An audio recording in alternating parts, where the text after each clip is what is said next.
I love the show. I love you guys. Fucking let's go Jets. Jets, Jets. Oh my god. You guys are bad. Ha ha ha ha. Very funny, Dana.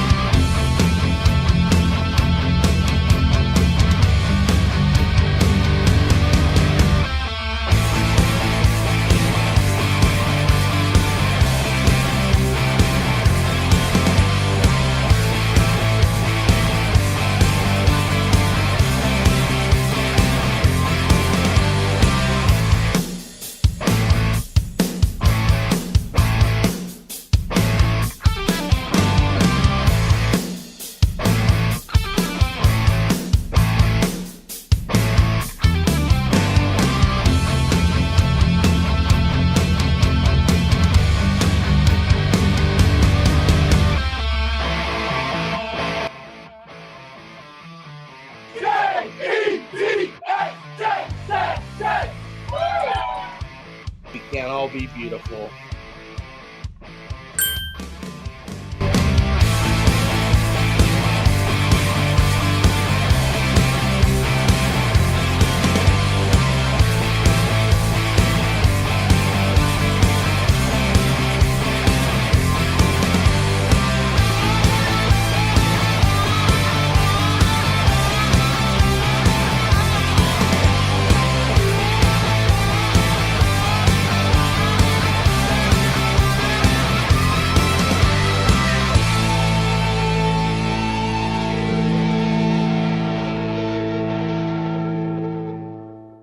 DayngerZone, baby. I think he has more thought-provoking questions. I'll be in the danger zone. Oh my God! Let's go! Totally. It's showtime.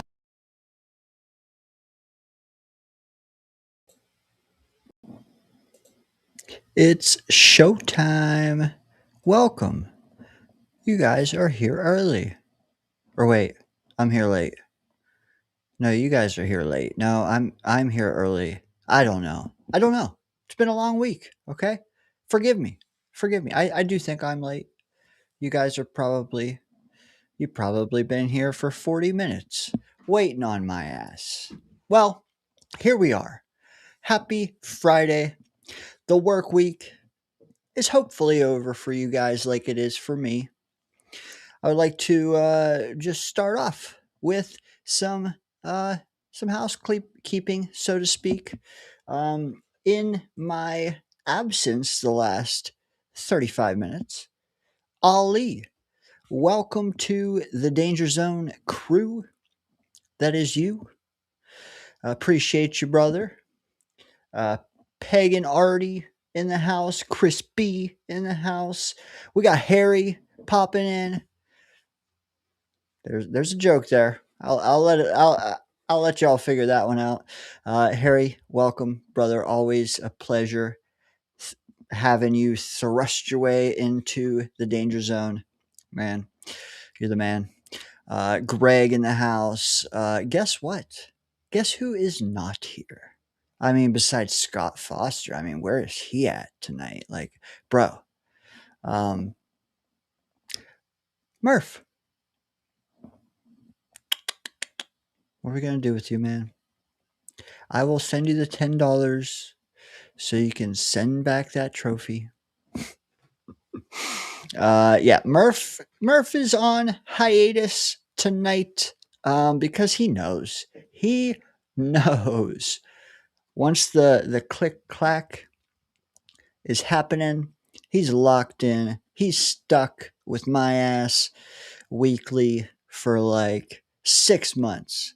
You know what? Let's say 7. Let's be optimistic. 7 months. So, you know what? He said, I don't know if I'm going to make it. And I said, you know what? Stay home, Daniel Murphy.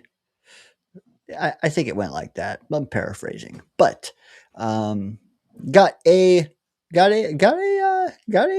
apt replacement for his West Virginia ass in here tonight. You probably know who it is already by the thumbnail. If you watched about a month ago, You already saw this guy. We have chemistry, baby. Friday night vibes in the danger zone. You know what? Honestly, let me just say before I bring this guy out, like, been working my ass off this past month or so, which is saying a lot because I really don't have much of an ass to work off. But if I had one, it would be gone. Haven't been as plugged in as I'd like to be. Honestly, it's probably a good thing because I, like Daniel Murphy, know what's coming. And that is unadulterated Jets content, performance, evaluation, all the above. We're all ready, man. We're like the popcorn's in the microwave, man. It's already popping. So we're about to have it. The only question is, will we still be eating it in October and November, unlike these past few years? But anyways, long story to say a short thing, and that is I have not been as plugged in into July Jets content as I would like to be. Emphasis on July. Although I think I can wing it pretty well because there hasn't been a whole ton of it. I do have a little bit of it. I need to get a guy's thoughts on who is more plugged in than me, and maybe I'll throw in a jab or two here and there. But yeah, have to have a very plugged in soul on tonight. And that I did. Okay. I hope you guys appreciate that. I have. Friend of the channel. Again, he was here last month. Honestly, I'd get him every month if I could, but I don't want to overtax the guy. Got a fantastic channel on YouTube, honestly, one that has like 4 times the growth of mine. So please check him out. Sidebar. We're going to get to 700 one of these days. Ooh, inch. Maybe I need to pick this guy's brain because he knows how to grow. All right. Without further ado, let's bring him out. The one, the only, the JetsWard. What's up, guys? What up? What's up, dude? I'm excited to be back. I'm excited. Talking Jets, it's always a good time. Hey, I'd be on every month if you had me. I'd be happy to. You know that. Friday nights are a vibe, and I will say every time you arrive, you thrive. It's always a fun one here, especially during this slow time of the year during the NFL. But training camp's right around the corner. I'm excited. Dude, so talk to me. I mean, we'll get into some welcomes here in a moment, but like you said, training camp is pretty much here. When do the young pups go in? Not too much longer, I believe. I think they come in within the next couple of days, actually. So they're right around the corner, and so be ready for that. Specifically, a couple of days from now. So I'm excited. Yeah, I think I heard today that it may or may not be tomorrow. Now, I don't think they'll be doing anything, probably just checking in. They'll probably be coming in tomorrow, getting all set up and stuff like that. But nothing really getting going till probably Sunday or Monday, really. That's when things will start picking up and stuff. Just getting their bearings right now, especially for the young ones. Correct. Getting their key cards, something that Jamal Adams can't attest to. Gosh, I hope we talk about him tonight because I might be on the minority group with this one, but I would love to have him back. You know what? People are still filing in. We're still getting our bearings, so to speak. Let's start there. Jamal Adams, you know what? Before you give me your take on it, can you maybe even frame why this is even a topic of conversation tonight and then go into your take? Yeah, because it seems like every year when the offseason gets really, really slow, Jamal Adams takes to X to talk about how he does love New York, how he would love to come back, and how right now, apparently, he's been in contact with the Jets to try to get a reunion, and it's in the Jets' hands at this point. So it seems like it happens every year, and we get going on, should Jamal come back? Should we want him back? Things like that. We talked about it around this time last year, too, before he signed with the Raiders. So, in all honesty, I would be happy with Jamal back because he brings in – he played linebacker for the Raiders last year. One of the weaknesses on the Jets team this year is the linebacker core. Because other than Demario Davis, who's a great leader and still playing at a great level at his age, we have Jamie Sherwood, who took a step back this past year, but with Demario Davis there, could do what he did when CJ Mosley was here. But other than that, who do you got? You got Francisco Mauigoa. You got McCrary Ball, who's a special teams guy, and you don't want him to do that weird celebration when he gets a sack or a tackle in the backfield again. You got Michael Walker, who upside but hasn't shown anything. Jaden Keller, undrafted rookie. You don't have anybody as a third linebacker. And I know people have talked about getting Bobby Okereke. I don't know why he's still unsigned. Matt Milano, Devin White's still out there. There's a lot of options there, but Jamal Adams wants to be here. He might not be the best in coverage, but as a linebacker, on the weak side linebacker coming in, he can still get after the quarterback. He can still tackle. He can still hit, still brings some physicality to the defense. And he's played in Aaron Glenn's system before in his short time with Detroit. So he wants to be here. And he's not going to cost you anything, maybe that minimum.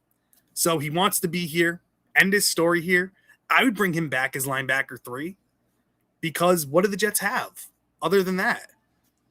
That's their biggest, in my opinion, their biggest need right now. And if you got a guy who played pretty well for the Raiders last year, everybody's saying that he sucked last year. He didn't. He actually played pretty good for them at the linebacker position. So I would bring him back. Let me ask you something. You mentioned some others, Okereke, Milano, another one. Could you just give me your pecking order on who you would prefer? Because I know you would take Jamal back, but would you over those guys? I kind of want to figure that out for you. So if I'm doing my top 5 linebacker 3s that I can go out and get right now, if they were willing, Devin White would be my number 1 guy. I would take him in a heartbeat. Was dominant for the Raiders last year, and nobody talks about him. He had over 170 plus tackles last year for them, played very, very well, and can blitz and get after the quarterback as well. Then I would take Bobby Okereke. Then I would take Jermaine Pratt, who's still out there, who played for the Colts last year, who's still solid and dominant in the run game. Milano's an interesting one because he can get after the quarterback and do very well out there and cover a little bit, but he's always hurt. He is always hurt. So you're only going to get him for like 8 games maybe. Jamal actually played in every single game last year. So I would take Jamal and then Milano because I don't know how many games I would get with Milano. And those injuries, he's been injured every single year he's played. So that would be my pecking order, my top 5. Again, Devin White, Bobby Okereke, Jermaine Pratt, Jamal Adams, Matt Milano. You know, honestly, I would be fine if we added any of those 5. I would too. Jamal, okay. We all have personal feelings about Jamal, and honestly, on paper, I'm saying hell no. Paul said it in the chat. Can I vote no to this poll 1,000 times? I am there as well. However, you started this all off by saying they're going against Kiko Mauigoa. All of a sudden, they look kind of good. Yeah. There are positions on this team that the Jets still have to fix. Everybody's going to go right to quarterback 2, which I don't even know at this point what's going to happen with that. Linebacker is a big one.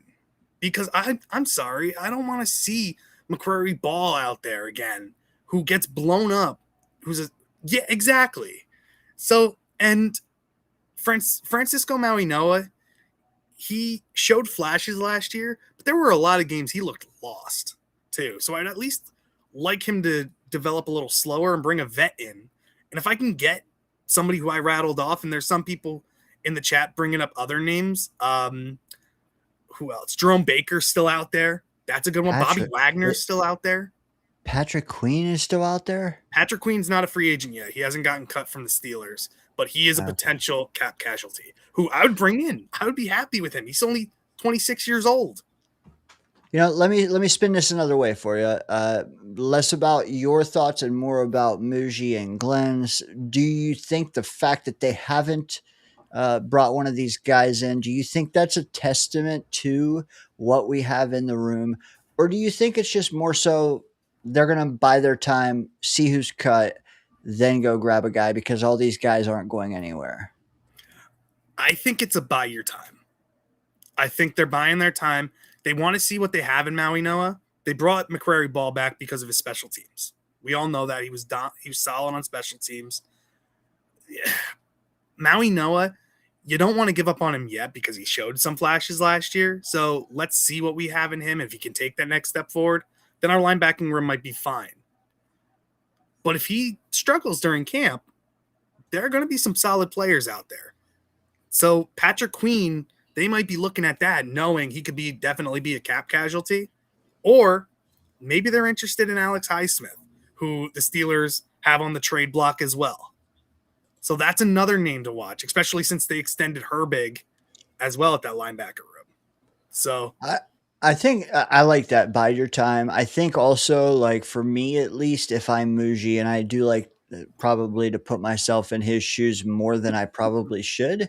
But I also think a lot of us do that as well. We try to play Darren Muji quite a bit. I think it's not only like seeing how the market develops for me, which that is huge. Again, we just named half a dozen guys that could improve LB3 on this team. But for me, even more than that is let's see how these guys perform in camp, right? Different defensive scheme, different defensive coaches. Also, like Kiko, for instance, taking another year, an off season off. Does he digest some of that speed and some of that, all that? But also, like, not only that, like, can some of these young pups play better with Demario? That for me is the largest thing that's giving me pause, I should say.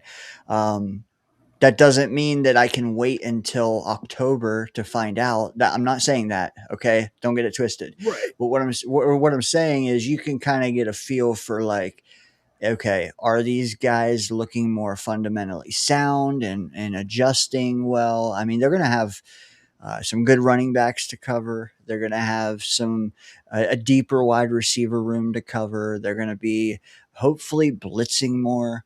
So I'm just saying, like, maybe monitor that market, but also monitor your own room.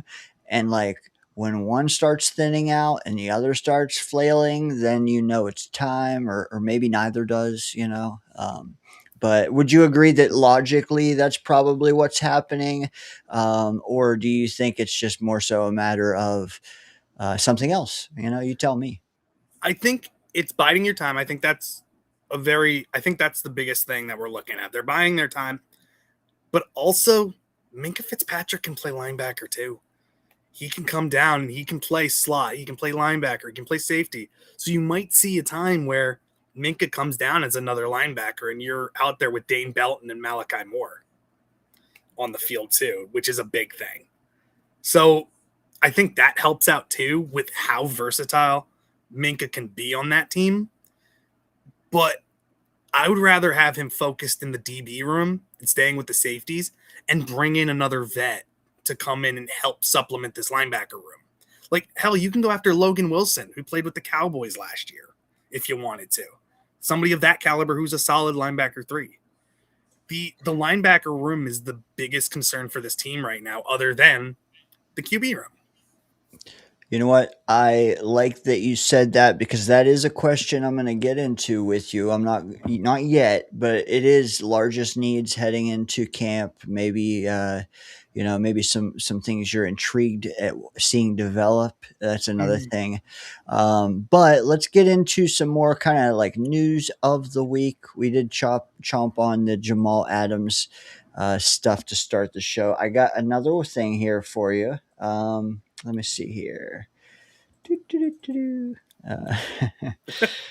Here we go. Okay. Well, here's the first photo I caught, but it's not the main one, guys. So calm down. All right. Here is the main one. Bang. I love this. This is great. I love the white helmets. I think they're great. The white uniforms are always awesome, but finally getting the white helmet. When I saw this drop, I was down in Virginia on vacation, so I was away from the computer a lot of the time, visiting family down there, and I come back and I see the Jets have a New Jersey helmet combo, and I saw this and I'm like, I'm pumped. I'm so excited for it. And we're doing it our home opener against the Packers, which is fantastic because they're going to be without Micah Parsons. You don't know what's going to happen with their quarterback. He always gets hurt out of nowhere too. So the Jets could honestly, theoretically start this season 2-0 if we play our cards right. I like it. Dude, let me just say, I do love these uniforms. Let me take Tech Mobile Garrett off there and let's get a closer photo here. No, It's not just so that. clean. I hate this. All right, hold on. There, I like that. It's so clean. There, that's better. You know what? I do want to talk more of the uniforms. Oh shit, man! But I have a gnawing question at me. What is it? Is there a player on this photo that you could see not even being on the team for that Oh, yeah. game? Andre Sisco. I saw that and I'm like, why wouldn't they just put like Minka or somebody like that on there who you know is going to be on the team week 2? Andre Sisco, let's say he balls out in camp. There's still a chance. There's still a chance he can play like he did back in Jacksonville. You know, I was joking because I'm actually higher than consensus on Cisco, but I thank you. I do also like I notice things and since he's arrived, Cisco, they thrust him into the social media and the pressers a lot, at least in the off season, because he's well spoken. He's a top notch vet. His performance wasn't last year, but I do think that they leaned into that a bit with this graphic. But yeah, I don't know that I would have thrown. Well, like who knows, man? Who knows? What if he's not here for week 2? Like it's just kind of setting yourself up there. You're right. There's so many other guys you could have chosen. Demario, Minka. How about someone you extended recently, a Joe Tipman? I mean, Yeah. I would love to know the thought process. But back to the actual uniform, man. I have never once in my life said to myself, I would pay $300 for a full size helmet to collect dust in my house. Yeah. Until this week. That thing is sick. I love that. Dude, It's I would so cool. gladly have it collect dust over here. Oh, yeah. It's very nice. And I know last year when we got the new uniform, or I don't even know what year. My years are blending together. But when we got this new set, the new old logo, all that, they said, "Oh, white will be coming." Didn't think it'd take this long. Yeah. But I'm not gonna lie. Kind of glad it did take this long because I'm really glad they didn't wear these last year. I felt like it came out of nowhere and I was happy with it. This is like, to me, a breath of fresh air. And like you said, I'm glad they didn't wear it last year because imagine they showed these things and then had them perform like they performed on the field last year and the disaster. At least now we have, I'd say we have a little bit of hope with this team. We built up the defensive vets and younger players. And if you've seen recently in an ESPN poll, The Jets have the 7th ranked youngest core in the NFL. Last year, they were 28th. Thank you, Matt O'Leary. I saw your video recently, so shout out to him. Matt O'Leary, you say. He will be on this Sunday night, guys. Check that out here in the Danger Zone. But yeah, you know what? Had they worn them last year, I don't think. I think the what the kids say, aura, whatever however. The aura. It would be gone. It'd be gone, man. It'd be gone. Now we still have a glimmer of it, and I will say this swag is nice, man. So I'm excited to see. I mean, I'm not big on the white, like buying a white jersey. For one, I'm just too pale to pull it off, but also, just I don't know. I like the darker stuff. Mm-hmm. However, helmets, man, these are sick. These are. Oh yeah. Would you have gone white face mask? Yeah, I like it. I think it just blends well together. Don't try to overdo it. Don't try to complicate things. And I mean, I didn't realize it would be a whiteout either. That kind of steered them in directions. When they said white helmet, I was kind of hoping it would be like a shiny metallic green. Mm-hmm. But then when I heard whiteout, I was like, okay, well, their hands were kind of tied with this. But dude, keep the helmets. Like use them way more often. Yeah, don't just use them once this year, please. But yeah, a chat. What do you guys think about these? I know you probably sounded off in various places this week already about it, but I haven't heard your thoughts. If you're here now, hopefully that means something. So let me know. What do you think? But yeah, and what do you think about Cisco? I know Peg and Artie specifically said he won't be cut. And I saw a comment from Paul O'Brien as well that said hoping Cisco's bad play was down to Wilkes, but man, some of the angles he took were atrocious. I wanted to that's a very good point that he brings up. And if we really look at what Wilkes was trying to do last year, Wilkes was predominantly a zone type of defensive coordinator, which completely goes against what Aaron Glenn wants, which is all man coverage. So the two philosophies blending together, I think Cisco's much better in man coverage. And trying to split that, I really think threw him off last year because he's predominantly much better in man coverage. If you set him, this is your guy, you're covering him, stick to him, he will. He can do that. But trying to blend both together and start out in zone that switch to man right away, which they tried to do on defense, which is complete and utter disaster, I think was chaos. And now having a better veteran in Minkah Fitzpatrick there too to help guide you, I think is beneficial too, because the players we had back there with him before he got hurt, it was bad, man. Jarius Monroe at one point playing in games too, like him, but as third string guy. I think Cisco, I could definitely see if he's performing a little bit better in training camp, performing well, but so is Dane Belton and Malachi Moore. I could see Cisco being trade bait. I could see him getting traded. Him and Brandon Stevens. Yes, please. There's a team that's in need of a cornerback right now that plays in Detroit where Aaron Glenn used to coach. So, yeah. Why are they in need of a corner, right? I don't know. Some guy tried to kidnap or got arrested for potential kidnapping and stuff like that. So, hey, we talked to his agent to see if he'd want to come play. Due diligence, though. Due diligence. Speaking of the agent, the same agent of Quinnen Williams, Nicole Lynn, shout out to her, man, a rising star in the agent world for sure. She really is, man. Like she's getting some good ass clients. But Terrion Arnold, I don't know if he's one, but we'll see. He's Greg, very interesting case, man. If here's the thing, because rumors. Maybe we would be interested in Terrion. I will say this.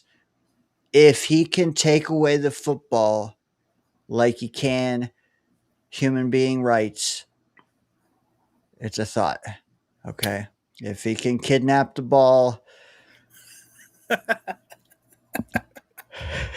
That's great. The thing is, too, like when Too the much, Jets too were much. named one of the teams that was looking at him, who reached out to him, everybody's like, "Oh, that's so Jets. That's so Jets." But Houston reached out to him too. Nobody's saying, "Oh, that's so Houston." So it's So, like, come on now. so true. No, you're right. You're right. Let me just, it kind of segues into what we're talking about. There are other theme style games. We talked about the whiteout for the home opener. Here's just a couple more for you guys to add to the calendar. I don't know. Looking at this graphic, does anything really jump out to you, Ryan? The salute to service one versus Buffalo. I always love that. I have my own Jamal Adams salute to service jersey, which thank you for all veterans. If there's any veterans in the chat, thank you so much for your service and everything. But I always appreciate that time when they do that to honor our military and armed forces. I think that's a fun one and great one to do it against Buffalo. It's always an interesting match against Buffalo. Is this one that's at home, right? Yeah, at home. So we always play them a little bit better at home. So who knows? Maybe we'll get an exciting game out of them or out of our team. The crucial catch one, I think that one's a fun one. I like that one. Other than that, there's a lot of games on here that you should be worried about. Denver, playing them later in the season. These are all home games. Yep. Now the themes may or may not be related to what we wear. Some of them, Right. like play 60 football or whatever, is not going to change anything. But Right. go ahead about what you were saying. I hate playing Denver late in the season because that's Bo Nix takes a little bit to get going earlier in the season, and then when he's ready to go, he's very good. If he comes back healthy, that Broncos team's one to watch. Raiders are going to be an interesting one. Who's going to be starting for them? Is it going to be Fernando? Is it going to be Kirk? We don't know what's going to happen with them by November 1st. So that's going to be a fun one. That's a very, very good question. Let me ask you if you probably know this answer, and I'm hoping you do. Do you remember Drake May's first NFL action? Yeah. What's Drake May's first game against the New York Jets? Was it? Oh God. You remember when we sacked Brissett 28,000 times? Yeah. And he looked like he hated his life. I think it was a Thursday night or something. They threw him into the end of that game, and I think he had a touchdown drive, if I'm not mistaken. Yeah. And it seems like that happens. I mean, Bledsoe, same thing, or Bledsoe to Brady. But yeah, Josh McCown to Baker Mayfield for the Browns. I wonder if this will be Mendoza's first game action. I almost would bet it just because of what we're talking about and how often this happens to us. And I'm not saying it's a bad thing or that it'll work well for them. I'm just saying I could see it. I mean, Tom Brady, does he have a say in this? Because I'm sure he would like it to be us as well. I really think Fernando Mendoza plays much earlier than people think coming in. Kirk Cousins, I wouldn't be shocked, only starts 3 or 4 games this year, and then Fernando Mendoza comes in. I think those Raiders fans really want him out there, and I think Brady really wants to push him out there too. I agree. I think he'll definitely push for it to happen. November 1st might be too long to wait. I think you're saying that, and I think I agree now that you mention it, because that's week 9 or something, week 8. Yeah, that's pretty late in the season. It is, and they Kirk, whatever, man. They could even parlay him for something if they needed to. But Machos chimes in. He says, I was at that game. It was a Thursday night. Yep. Dude, I've never – so since that night, I have been out on Jacoby Brissett ever since. Every time a Jet fan brings him up to bring him in, I'm like, no, because the last time I really prominently seen him, his life was stolen. Like I just see him every time I look at him. That's the guy I see. It's like Flacco when he was here, how he looked, That and Patriots team was awful. They were, it and was Gerard Mayo was a disaster of a head coach. Look at what he did in Arizona with facts. Gannon as his head coach. He was much better last year. Had his best Uh, career year. Charles Gorman chiming in. He says $2. He says hello. I hope all is well. Ryan, what do you think of that? I appreciate you, Charles. Thank you so much. I hope all is well with you as well. Just a message for folks like Charles Macho and Afram. I'm sure he'll be here shortly. I did post the link. I didn't pin it, so you might have to scroll up a bit. But we are taking callers a little earlier tonight because I know Ryan, and Ryan can roll right through the punches. So if you do want to call in, you got a sports or a Jet take. Please feel free to do so. It might disappear, but we'll throw it back in there. But yeah, another guy chiming in on the convo. Dom C. What up? You know what? Dom C is awesome because he knew I needed a bridge to another conversation. And so he said, remember me? And I do, because look at this. Hopefully you can see this, Ryan. But if you can't, I'll read it for you. Dom C with a hell of a tweet earlier today. I was probably 50 feet in the air when I got the vibration in my back pocket there, Dom. But I caught it, okay, and I caught it and I saved it.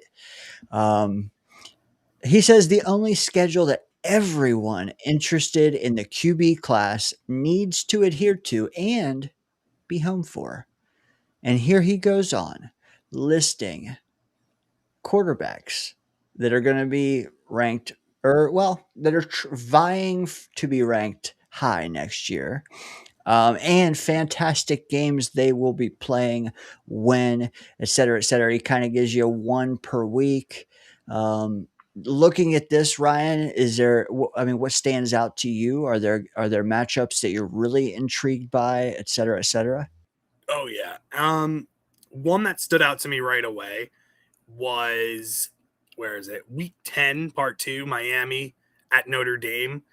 Darian Mensah versus CJ Carr. I think Darian Mensah has the chance to pop off this year and turn into fight for that number 1 overall pick. I think he's the best pure passer in college. He's got fantastic footwork. He gets rid of the ball right away. Deadly accuracy. So, for example, like a little bit of a foreshadowing. I have a video talking about my top 10 quarterbacks coming out. I just recorded it a little bit ago, so that'll be coming out sometime this week. But I talk about Darian Mensah and talk about how he reminds me a lot of Chad Pennington with the accuracy, the footwork, the quick release, just being able to read a defense and everything like that. He is somebody I think could fight for that top spot along with Arch Manning and Dante Moore and everybody. Another player, too, that I think people should be very high on, John Mateer from Oklahoma. I like Mateer. He reminds me of Baker Mayfield and Jackson Dart. So just the physicality he brings, the high energy, the chip on his shoulder type of play, the gritty. He's a prototypical gunslinger where you'll see him go off for 4 touchdowns, throwing, looking great, accuracy, then have another game next week throwing 3 interceptions and looking like, why the hell are you on the field? But if he can clean that up this year, Mateer is a very fun one to watch. Another one to watch out for, too, is week 10 again, Dante Moore versus Julian Sayin in Ohio State. Julian Sayin is somebody you gotta keep an eye on too. Very light frame, so injuries could be a big concern. But he's put up some really good numbers this year. Oh, and I can't obviously forget talking about Arch Manning versus Trinidad Chambliss week 8. That's going to be a fun one too. There's so many games on here that you're gonna look at. The one thing that I'm slow on getting on is the Oklahoma State quarterback Drew Mestamaker. Have no idea. Didn't watch any of him, but everybody's saying he's like a monster. He's a freak and somebody who's going to turn out to be fantastic. I didn't watch a lot of him. So he's going to have to perform a ton to join here, but he's somebody to be interested in. And he's going against Dante Moore too. If he can outperform him, then we're in a conversation here. Yeah, and you're gonna find out early. So like that's what I love about this list is, I mean, yes, the later ones get really, really good, but some of the early ones are really what can, propel guys up the list, so to speak. The first one to me though, I mean, Dom was here, I don't even know, maybe last week now. He was talking, the usual favorites, but also he threw CJ Bailey into the ring. Now I'm like hyper fixated on this guy, admittedly. I gotta check him out. But have you seen him at all? I know NC State's not like a powerhouse, but like, do you know anything about Bailey? Can you tease it? Is he potentially in that top 10 list? No, he's. I don't know much about him either, so seeing him on here is shocking. I just not too much. Seeing DJ Lagaway on here too, I don't understand why. He is so hyperbolic as a quarterback, so he's someone I don't think is gonna go that high either. Another one who's gonna shock people, Sam Levitt. He's gonna be at LSU under Lane Kiffin.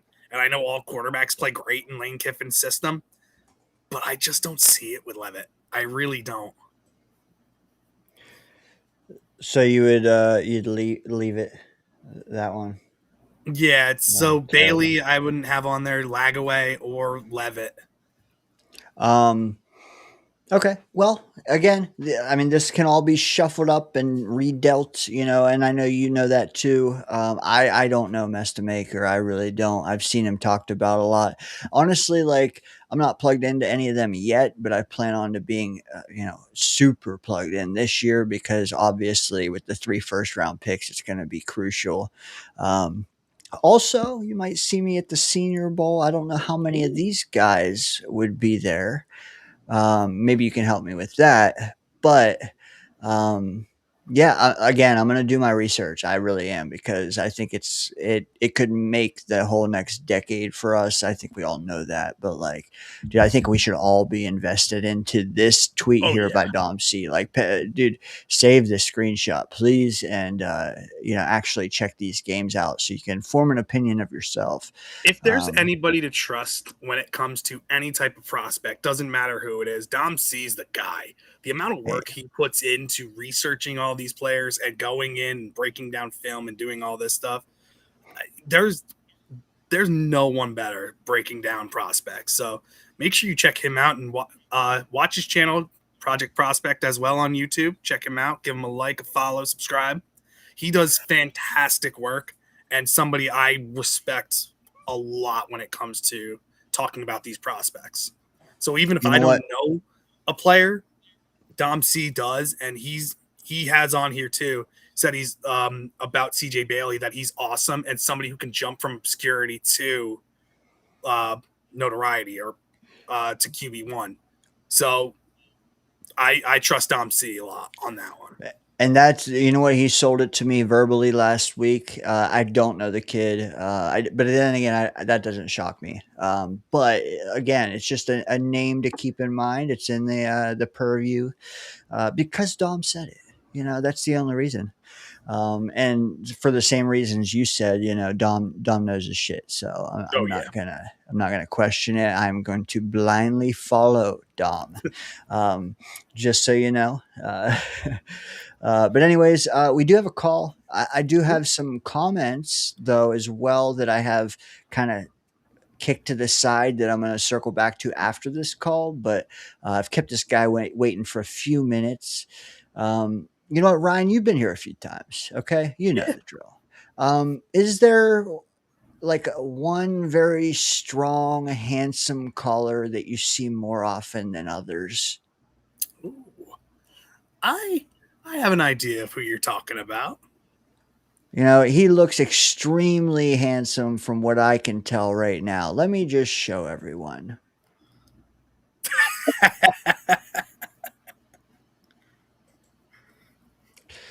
Ah, yes.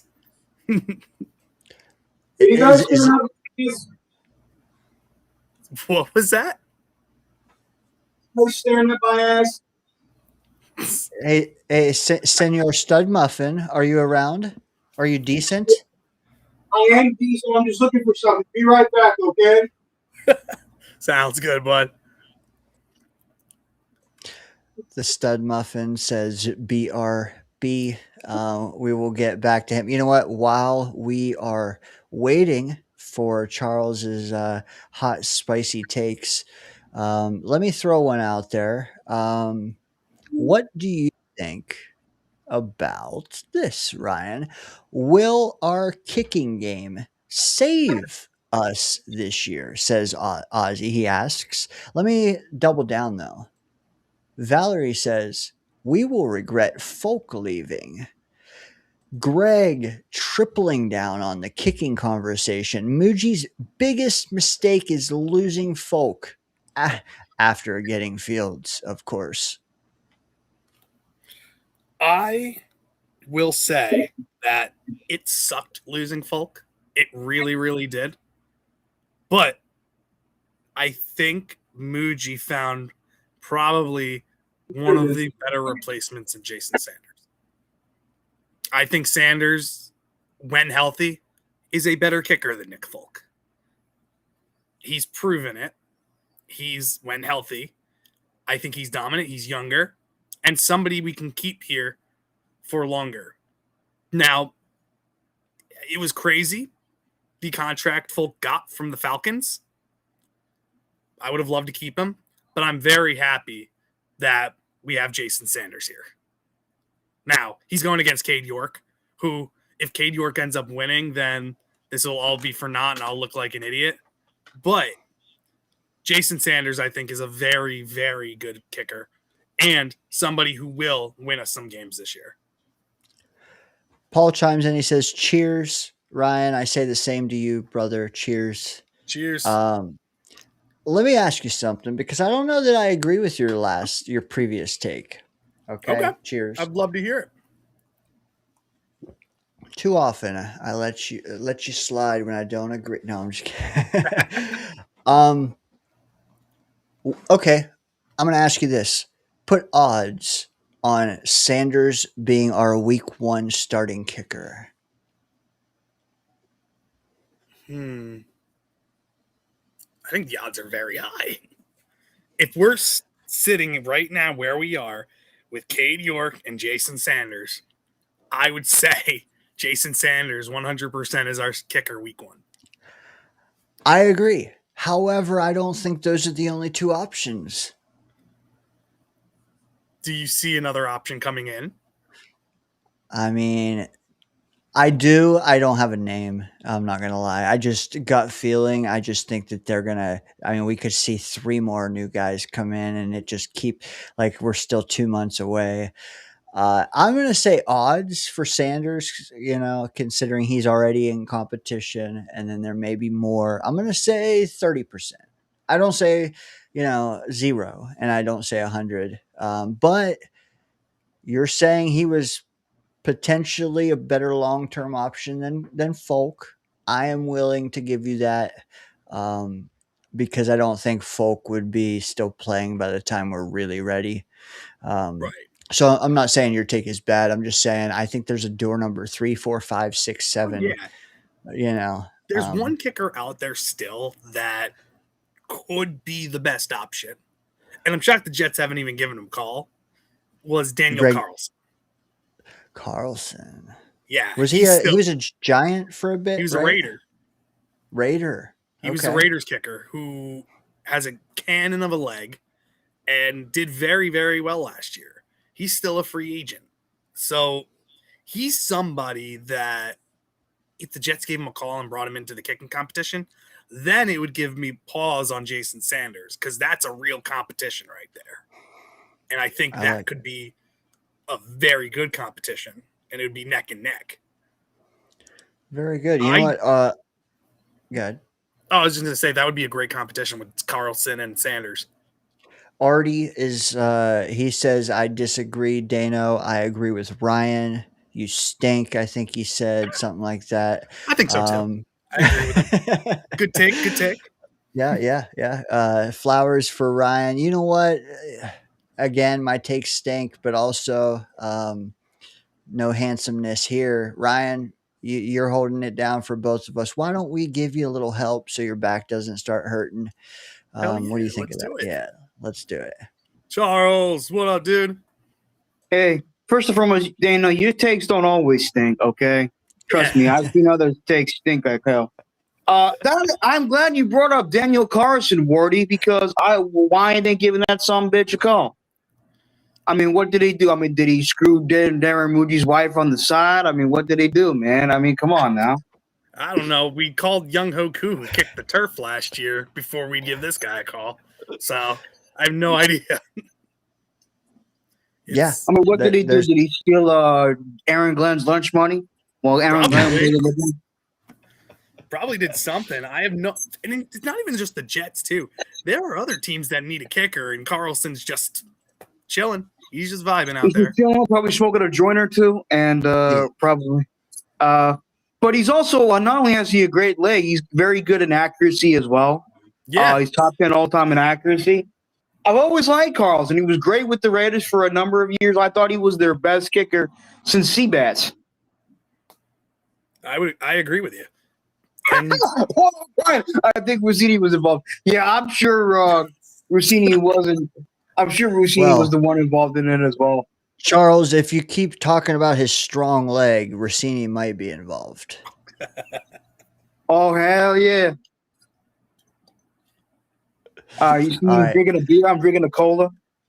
Hey, Charles, when you're done with the cola, what do you think about these new helmets and uniforms altogether? They're all right. The helmets are all right. I mean, all I care about is dubs. All I care about is them W's, baby. I sit down the Midnight Mike show. Last week I was there. He's a nice guy, Midnight Mike. And Matty Jets is a cool guy too. Glad you found his channel, man. It's another good one in our little umbrella of shows we support, man, like Ryan's and Dom's, Midnight Mike. As a matter of fact, he's on Saturdays and Mondays. I'm on Fridays and Sundays, so it's like every other day. Who's on Friday, Mondays? No, he's on Mondays and Fridays. No, I'm Friday. He's Saturday. I'm Sunday. He's Monday. It's like every other. Boop, boop, boop. Oh, okay. Yankees just beat the Phillies today, 1-0. Did the Mets slaughter the Dodgers yet? Or they're getting I don't know, but Cam Schlittler, my boy, just struck out 12 Phillies.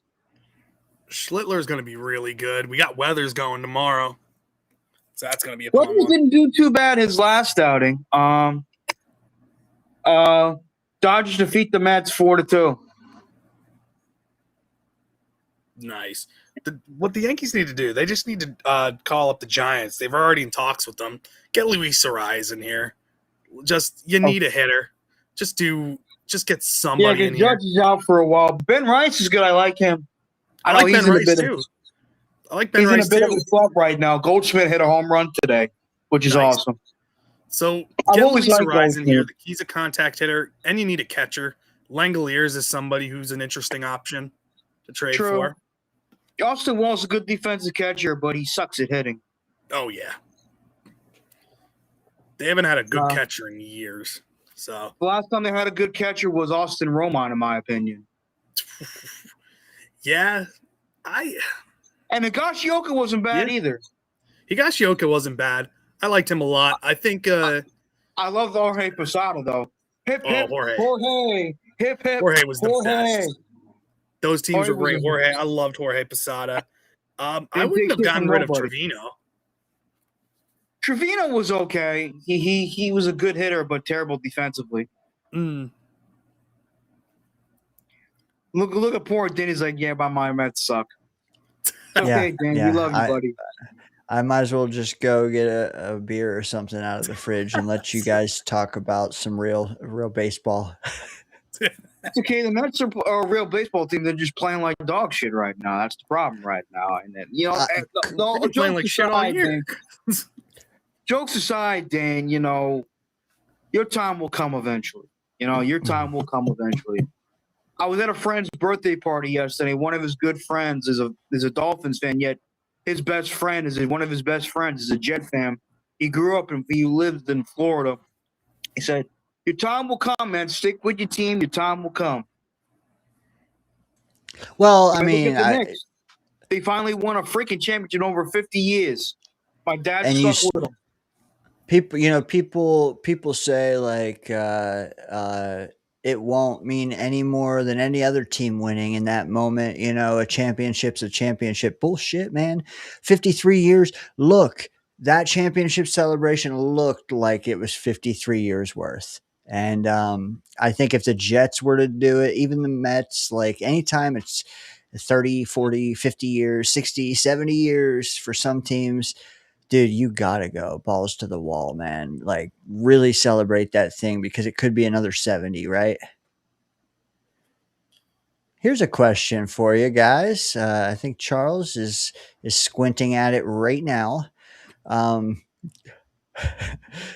Chris B chimes in. He says, "Do you like how our New York Jets have stockpiled draft capital as a way to hopefully build a contender? Do you like that strategy? Because honestly, it made us a worse It's a team." very genius strategy. I mean, that's how you build.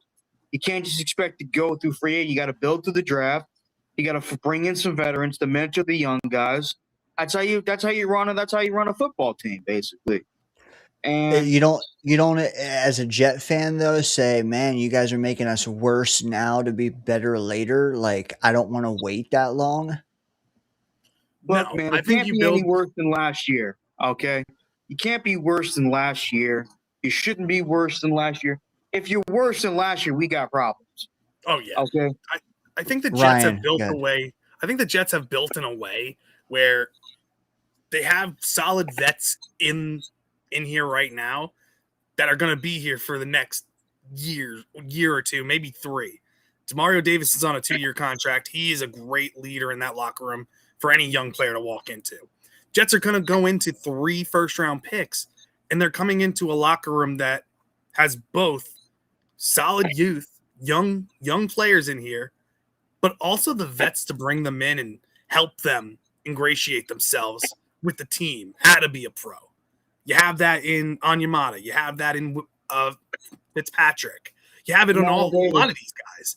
You look at some of the good teams, the teams that are all just focused with youth always struggle. You need to have a supplemental amount of vets in place at all levels of the team, whether they're starters, whether they're backups.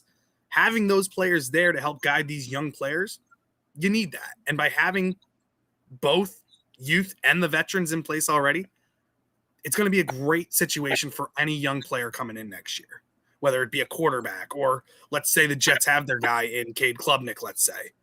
Then you get Jeremiah Smith in here as another receiving option.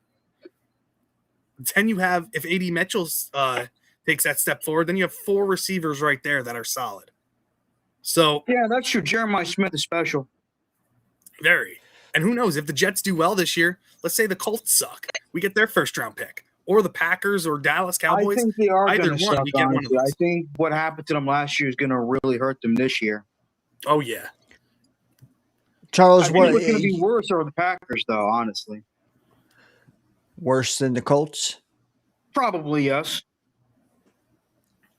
They'll probably never recover from a week 2 beatdown, right? I don't know about that, but we shall. Let's play the game first. Hello, you play to win the game. You play to win the game. You don't play it to just play it. You know what? That's a really good quote, Charles. Can I clip that? That sounds really That's cool. Herman Edwards, dog. I'm just me and Herman Edwards.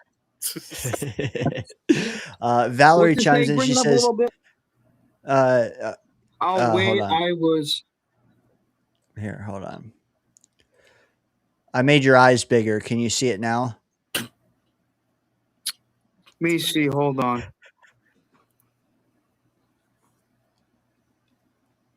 Oh, I'm going to hell. I'm going to hell.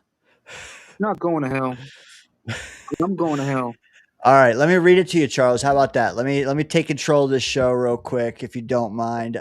Valerie says she is fine with waiting. She sees the logic Muji has. It will come to fruition. So she's saying she's okay with us being a little worse last year, maybe, this year, because it's going to take these young pups time to acclimate. If it means we'll be better in the long run, I think I'm with her too, because if you can't win the Super Bowl, you might as well be building for the future. We couldn't win it with Sauce and Quinnen last year. Even if we kept them this year, we couldn't win it, so to speak. But all of a sudden, I don't know, man. I think there's a chance we could be the 2030s team of the decade at this rate. We just got to hit on quarterback. We have to hit on a quarterback, exactly. So, yeah, she is for waiting if it means, we'll get continuity and, sustained success faster. Here's another question, though, from Brian. PJC. How do I feel about the D-line? I think the D-line is going to be good this year because of Carl Dunbar. I think Sweat, so, too. Omnimata, Bailey, Is that McDonald, Osai, Engabar, whatever the hell his last name is. The Jets could have a top 10 run defense this year. The two worst run defense players on run defense for them, if you look at their PFF numbers, are Briggs and Will McDonald. Those two, and they're looked at as two of our top defensive players. So everybody else is going to be dominant on that team. And the rotation we have in that position, that you could argue that that's one of our biggest strengths on this team, the D-line, with the rotation of players we just have. Agreed. I got a fourth member of the panel in tow. If y'all don't mind sharing the screen a little bit more, what do you guys think? That's fine. Yeah, bring them on. All right. I will say, man, I just keep bringing it up the rear in the handsomeness contest, man. It's just I'm just getting beaten down. It's no more handsome. Johnny Boy's handsome. Hey, what's happening, guys? How you doing, bud? What's up, dude? Who's here? Oh, just kind of sitting and relaxing. Oh, hey, Ricky. What's happening, Charles? Hey, Ricky, how are you? I couldn't see your screen was pitch black for a moment. Like, who's there? No, I'm here. But, I just got done with a little dinner and got online and figured it's time to talk some football, so. Hell yeah. Ricky, I don't know how much you've heard. We talked a little bit about the white helmets. We talked a little bit about Jamal Adams. Now we're kind of segueing to just roster things. So honestly, you can piggyback off any of that, or you can bring up a new point, or you can sit back and hit whatever we hit. So okay, well let me pose this question. As you know, when I came in, I heard Ryan saying that the defensive line will be a strong point, and I do agree with that. I think it might be our strongest unit on the whole team, actually. This is my question, though.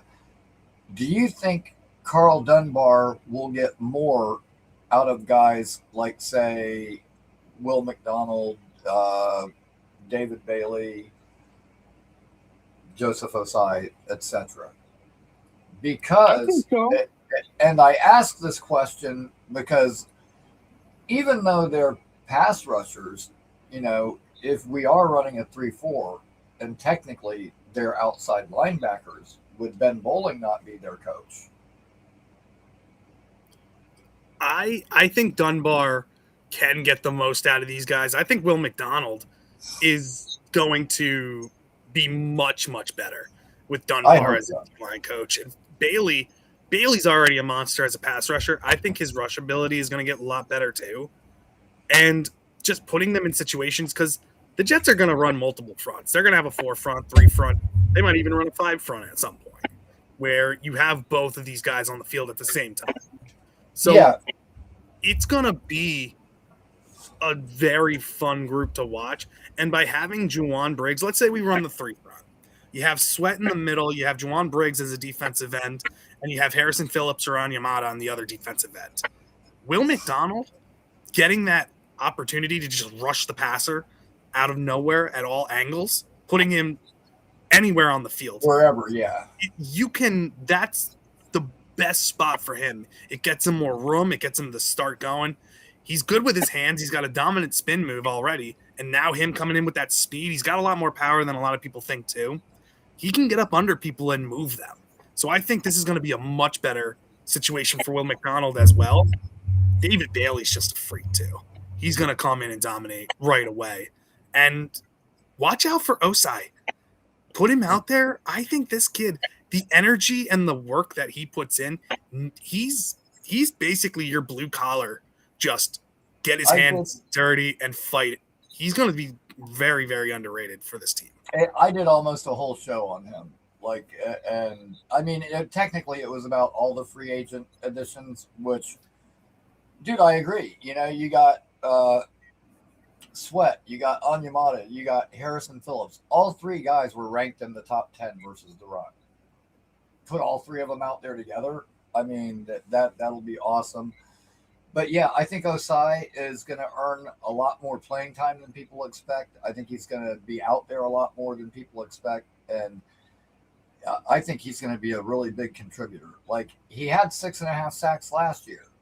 I think he can, we can get more out of it. So if your depth rotational guy can come in and be really good against the run and give you 7.5 sacks during a season, hell yeah, sign me up for that right now. Joseph Asai actually had 5 sacks last year. Yeah. Was it 5? I thought he had. I might have been looking wrong then. I mean, he is. Okay. I mean, I think he's going to get starter level snaps. To be honest, I don't know. Maybe people just don't know him. That aren't thinking, he's going to be in the fold. I think he's going to be. I'm with you, Ricky. He's going to be massively in the fold. Onyemata too. Chill on the Bailey stuff. Bailey might just be a situational guy the first month or so, and then we just see who performs better. But you asked about Dunbar, and I'll say, I got to say this. I think Jet fans put Dunbar on a pedestal. And I think he belongs there. I was gonna say I'm gonna wait till you finish, but yeah, definitely. And you know what? I said this the other day. You know what? What if David Bailey isn't John Abraham? What if he's Sean Ellis? You know what? That ain't bad. I'll take Sean Ellis. I love Sean Ellis. So did I. Especially when he killed the Patriots in the playoffs. Yeah. You give me him, or even maybe he can be a Calvin Pace type of player. I'll take that. Yeah. You know what? Yeah. What if he's not elite, but he's still pretty good? The one player I think is going to break out and be an elite player this year, and who could be close to 10 sacks. And this might be a bold prediction. Juwan Briggs. I think it's going to open up a lot of things as a pass rusher. He was dominant last year. He had some of the most pressures out of all interior defensive linemen. And I think now with the amount of players we have on that D-line, especially with Sweat on there eating up the middle, I think you open a lot of things up for Briggs on the defensive end spot. I think he's a much better pass rusher than a lot of people think. And I think he's going to be our next breakout defensive lineman on this team. Who knew from a guy who we had no idea we were trading for went from the Cleveland Browns a year ago. What the hell? So I think Briggs is going to be our breakout star for the defense.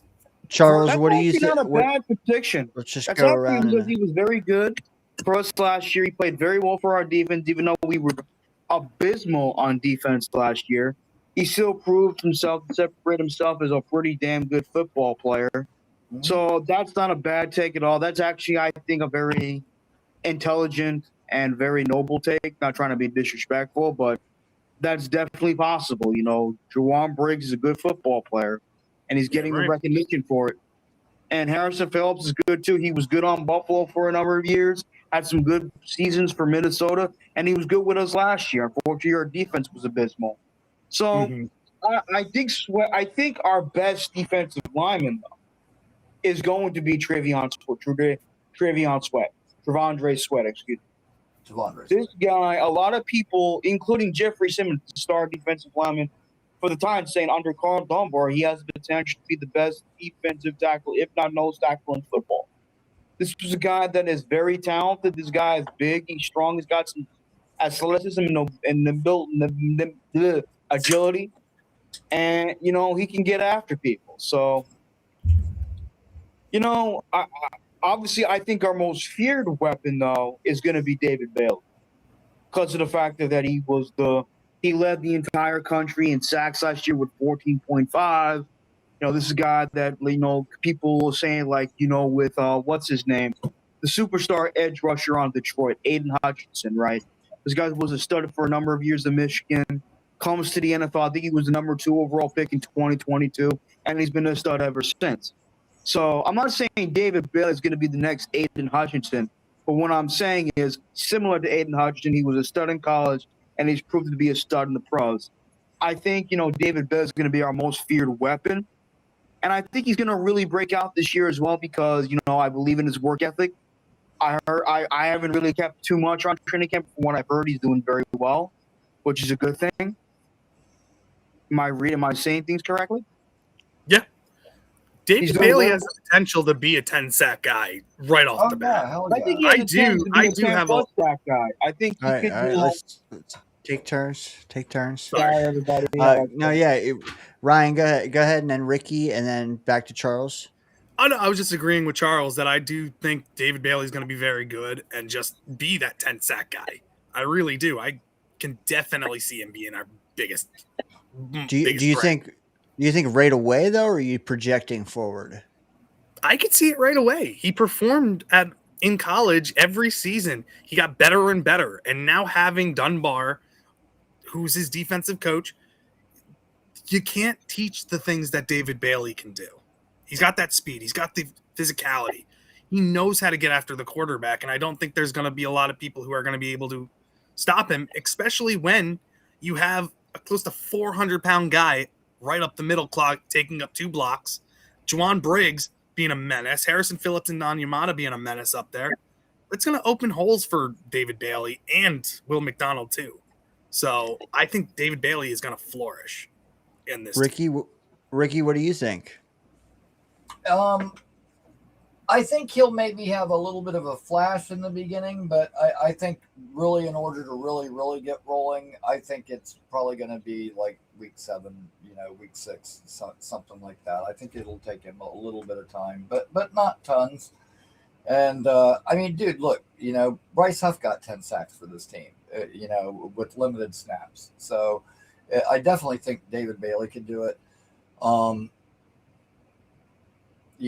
was going to bring up some other positions, but I don't want to get too far ahead of myself and get go later.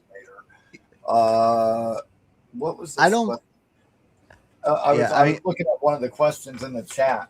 I got one for you. If we're done with the Bailey talk, let me hit it. Do you think David Bailey will be an impact right away, or in the future will be our most feared weapon out of the defensive line immediately, or in the long term? Long term, I think. Fair. I like it. I would like to see David. I'm not saying he should try to break that rookie sack record. The rookie sack record was held by Javon Kearse of the Tennessee Titans in 1999. the closest person to come, the closest rookie pass rusher that came the closest was Alden Smith in 2011, where he had 14. That guy was a tremendous talent, too. Fortunately, he had a lot of off-field issues, and he passed away, unfortunately. Here's a question. All right, let's cleanse the palate. Let's go another direction. I will give you a question from the chat. Let's go around in a circle. You guys can each answer it. We got a good one here from Boss Girl. She asks, don't you guys think, objectively looking at rosters and coaching, that we should curb stomp the Titans? Who scares you over there? And we know Saleh will have his team completely unprepared. Ryan, you are the co-host tonight. You get first crack. Then we'll go Ricky, Charles, back to me.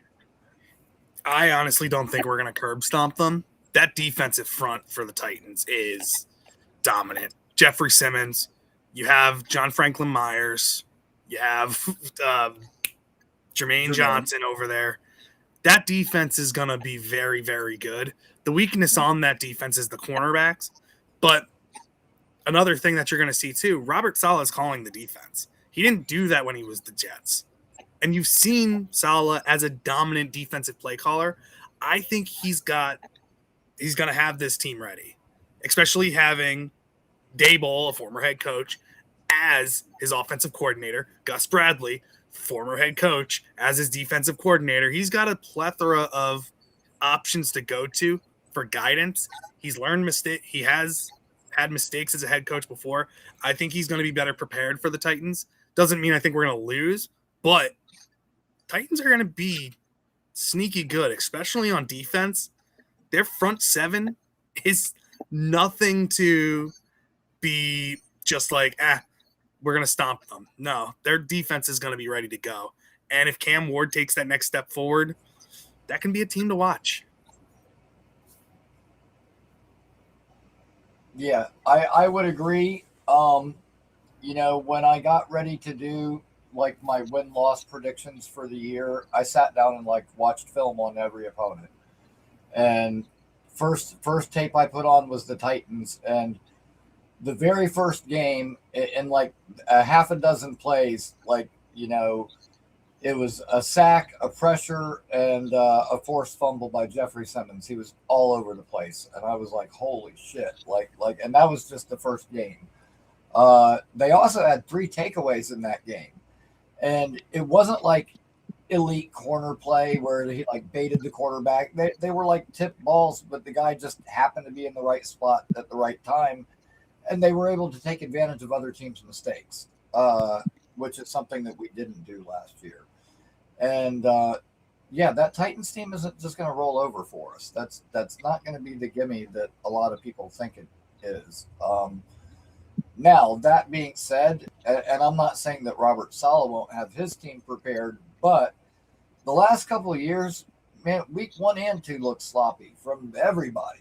So, there is that. They do have Jermaine, but is he all the way back to full speed, or is he not still?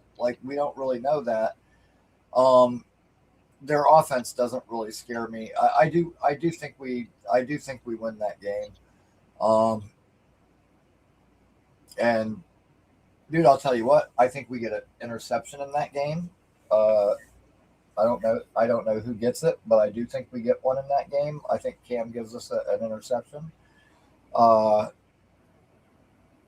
And I think that game's going to be like the coming out party for A.D. Mitchell. I think he's going to fucking catch a couple of deep balls in that game. And, dude, that's my guy. Fucking, I think he's going to play the majority of snaps. If we're at 11 personnel, he's going to be out there. Even when we're in 12 personnel, he's going to be out there. I like the chemistry he's developed with Geno. Geno likes to throw it deep. Frank Reich likes to take deep shots, and that's the skill set he's got. We've already seen he can get open on just about anybody.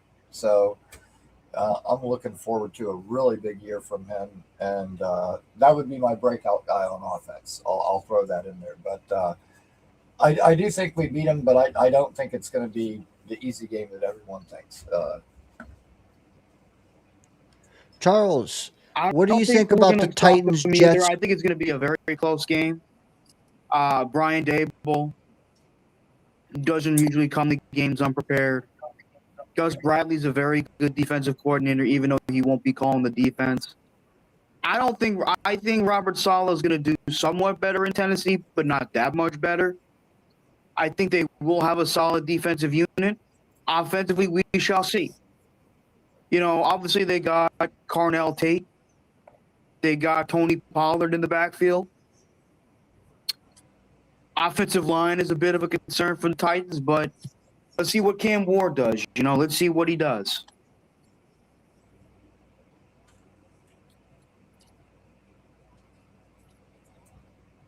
I like it, sir. You know what? I fully expect this being a game in the fourth quarter. Personally, I do. What I think though is scouting is going to help here. Solid does know some of our players, not all of them though. We turned over so much of this roster. I think what'll be more beneficial is the sum of this roster that knows Sala is telling the coaching staff, "Hey man, when it's fourth quarter, just aim for their edges, their defensive ends." How many times did our defensive ends get beat at the end of the game? Like I'm picturing Josh Allen going right past Clemens right now. We got Sadiq, we got Brees, we got all kind of guys that can beat a guy to the edge, man. Especially Sadiq week one. What film you watching of Sadiq week one? Go ahead, good luck, dude. We beat them. I would say in the final 5 minutes, we take that one. Week two, I'm pumping the brakes on. Week one, I do like being a W. I don't have another question from the chat yet, so if anyone has one, they can pose it, and we'll go around the horn again. Right on. And I'll throw one out for you. Like, what do you guys think is going to happen with our secondary? But both corners and safeties. Who do you think lines up where? Like, I mean, I do expect there to be like some, three safety looks where maybe you've got Belton down in the box and Minka, covering like the short to intermediate area and hopefully getting a bunch of picks. But who's going to be deep? Will it be Moore? Will it be Cisco? And then who's going to end up starting out of our corners? Is it Stevens and Wright? Is it Stevens and AZ? Does Pons take the spot from Brownlee? Like, those are my biggest questions right now. I cannot wait to see where guys are lined up and how they're used.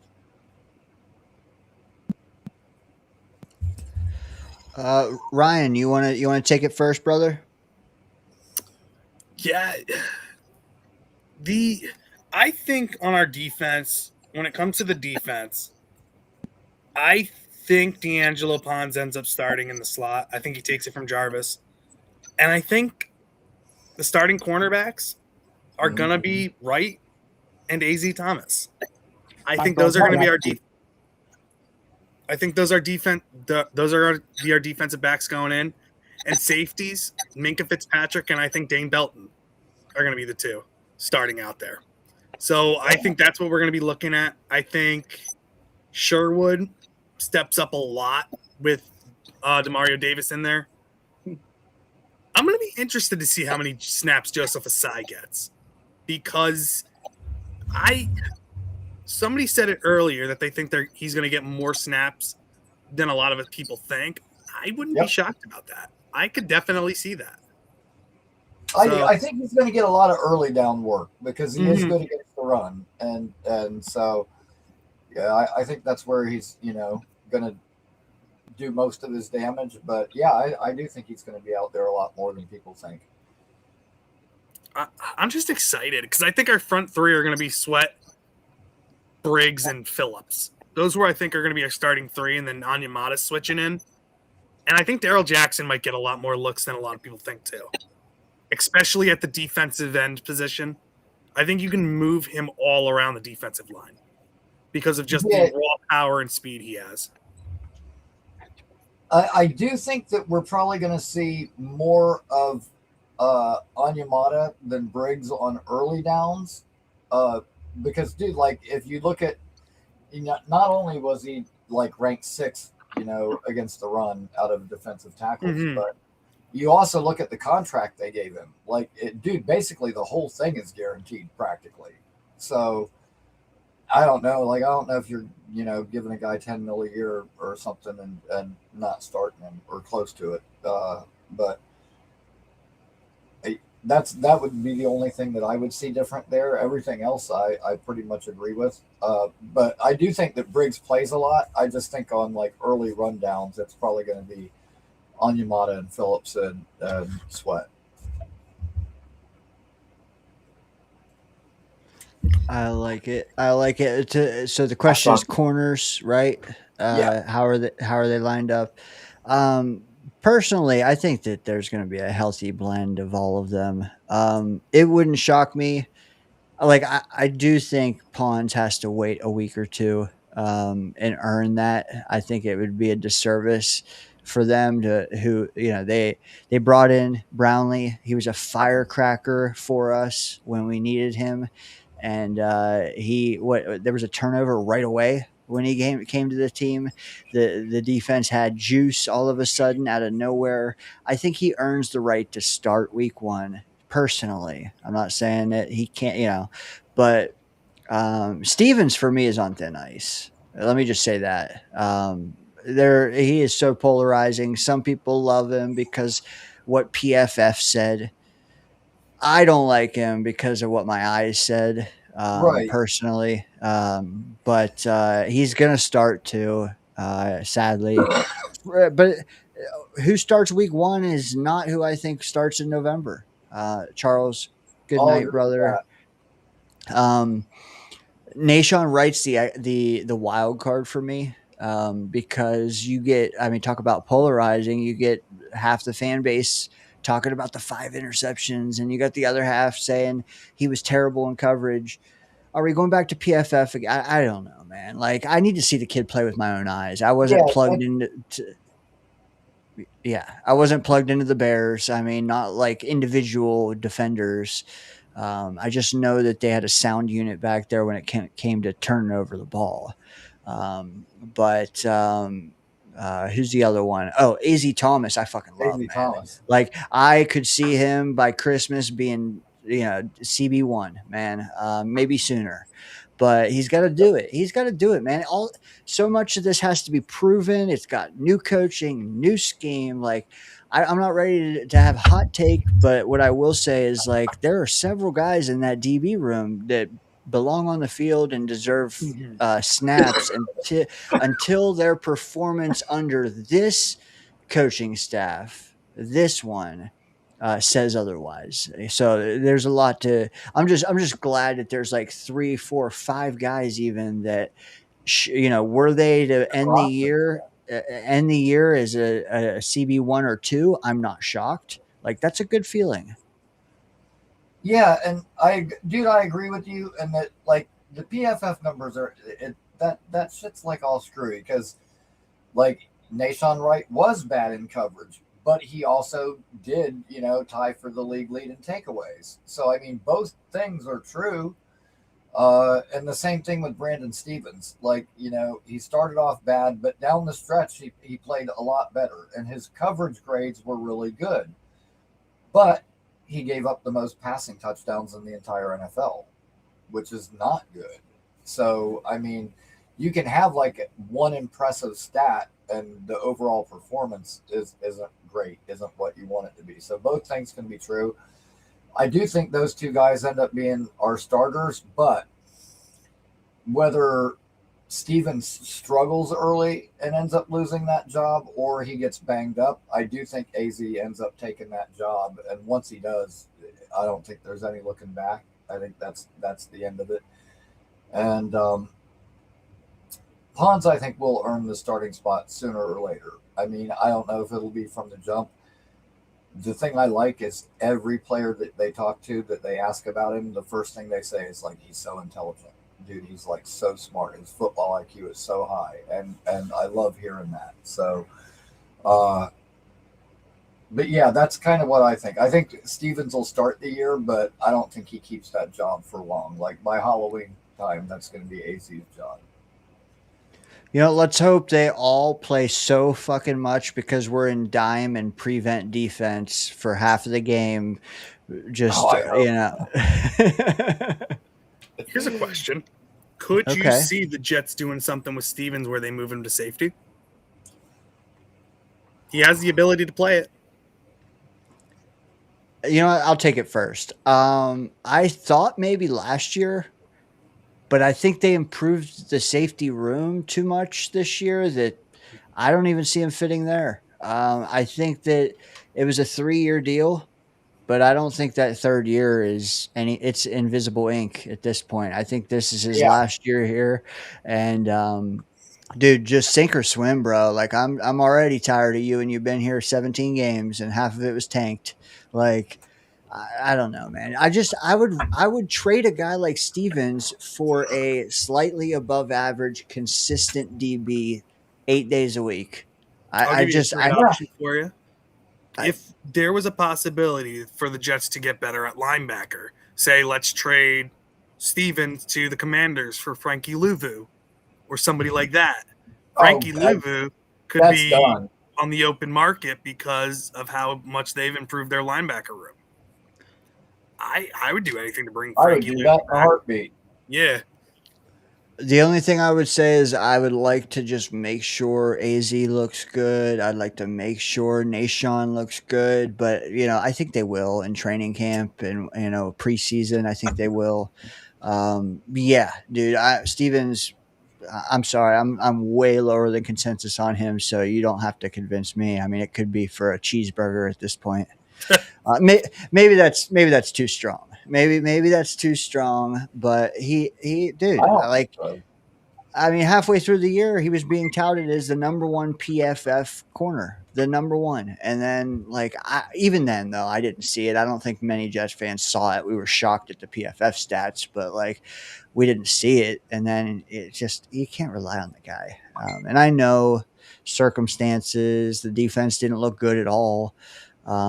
But he didn't help. And, for him being the first guy we went out and got in free agency, just a letdown. And it just eventually, dude, my wick is so short when you're being touted and then you fail anymore. It's just I'm over it, man. Ricky, though, you're making that trade. Yeah, absolutely. Absolutely. And, I agree. I think this is probably Stevens' last year with the team. And I don't know, man. I wasn't a fan. The way he started out the year last year, and yes, he did get better, but like I said, he still gave up all the touchdowns. And, I don't know. I mean, Sauce was the opposite of that. He would, give up, hardly anything, but always seemed to give up the big play when it counted a lot of times, which sucked. But I don't know, man. I'm really curious to see, and I'll tell you what, if one of those guys doesn't emerge, and we got 3 firsts next year, I could see one of those being a corner. I really could. Same. Yeah. Yes, I could too. For sure. Because I do think Stevens is gone. I mean, for Stevens not to be gone, they're going to have to extend him. And I just don't see that happening. So yeah, I could see a first going to DB or even maybe the second. Let's face it, you could get another AZ Thomas in here. I mean, dude, are we not? We're not. We need him to succeed. AZ and Dom was here. AZ was a top 20 guy on his big board. We have to believe this kid is. Dude, go take CB1. Take it, man. I'll tell you what. You're looking at a chance next year in our first 4 picks where the first round could be quarterback, linebacker, guard or center, and then cornerback, or switch the cornerback and center to the second round. Those could be our first 4 picks next year. Me personally, and this is going to sound crazy, and yes, I'm greedy. I want all the best players. Can't help myself. But in addition to our quarterback, if we could in some way pull off with those first round picks next year, and I've had this idea before. I like the idea. I like what the Rams did when they drafted Jared Verse and Braden Fisk together, two guys that were teammates that played together, that already had experience together, and how good they were on that defensive line. I mean, Verse was Defensive Rookie of the Year that year. Dude, I want Leonard Moore, the corner, and Tay Johnson, the safety from Notre Dame. I want to draft teammates that are already really fucking good together. God, both of them are so fucking insanely good. I would absolutely fucking love it.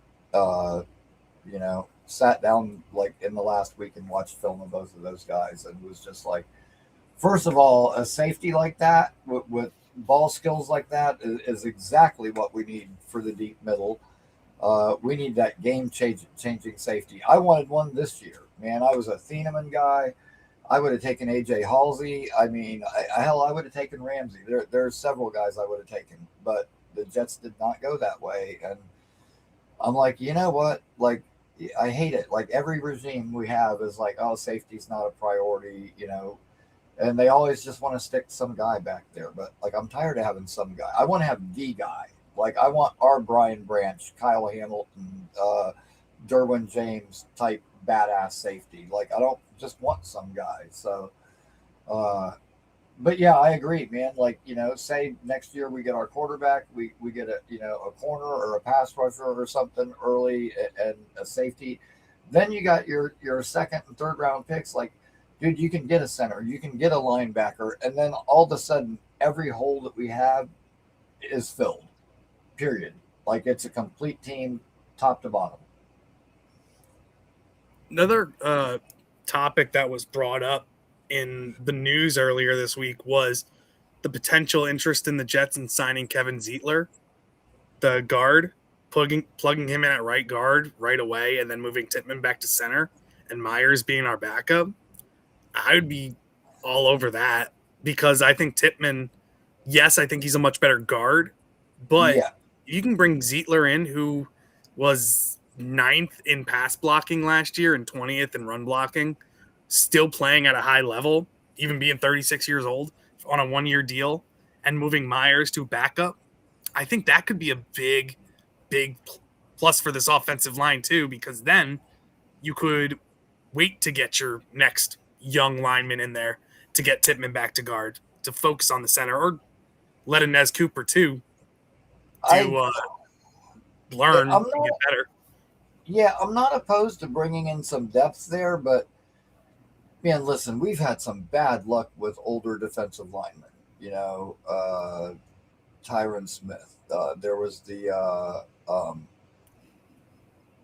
oh God, why is his name escaping me now? Assembly, the guy from Baltimore. There was the guy that we got from the guard that we got from the Niners, man. Like, he has a Pro Bowl year. Laken Tomlinson. Yeah, stinks. Which I knew that was going to happen. Like, I don't like guys that are like mid or less their whole career, and then the contract year comes along and they have a Pro Bowl year, and it's like, okay, so the guy was good when it was time to get paid, but the rest of the time he kind of sucked. Like, those aren't the guys that I'm in a hurry to pay. I didn't like that Laken Tomlinson deal from the beginning because of that, and I was right. But yeah, man, like, Dwayne Brown, Tyrod Smith, like, I don't know, like, just older offensive linemen haven't worked out well here in recent history. We've had some success, like Alan Faneca years ago. Yeah, I mean, it's like, I feel like I was Damian watching him on the Woody. Bengals like a decade and a half ago. Yeah. I get it. We haven't had a lot of good luck with it, but I think your offensive line depth is an issue still. I think. You can always bring back Becton.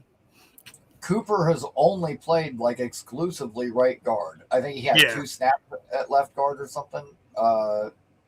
So, like, what happens if our left guard goes down? Who's going to slide into that spot? I mean, there are definitely places linebacker, guard. Hell,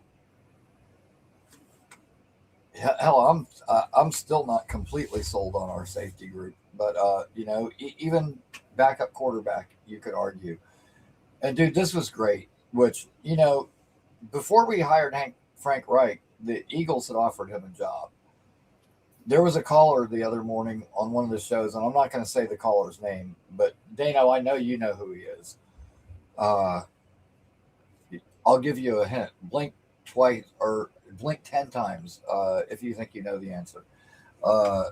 Anyways, he's always very negative, and he's like, oh, the Jets should have got Tanner McKee. He was the answer based solely on the fact that he comes from Philly, and they've got a winning system, and they know what they're doing. And I'm like, but they tried to hire Frank Reich, and he told them no, and he came here instead. And that was just like one of the other shows, the other day says, Sean Payton is a genius. If Sean Payton was the Jets coach, we would have been in the playoffs already. And I was like, you know what? You're right. Sean Payton is a genius. It's obvious. Look how long he had Aaron Glenn on his staff. And like all of a sudden they're like, and they're looking at me, and I'm like, say some shit back to that now.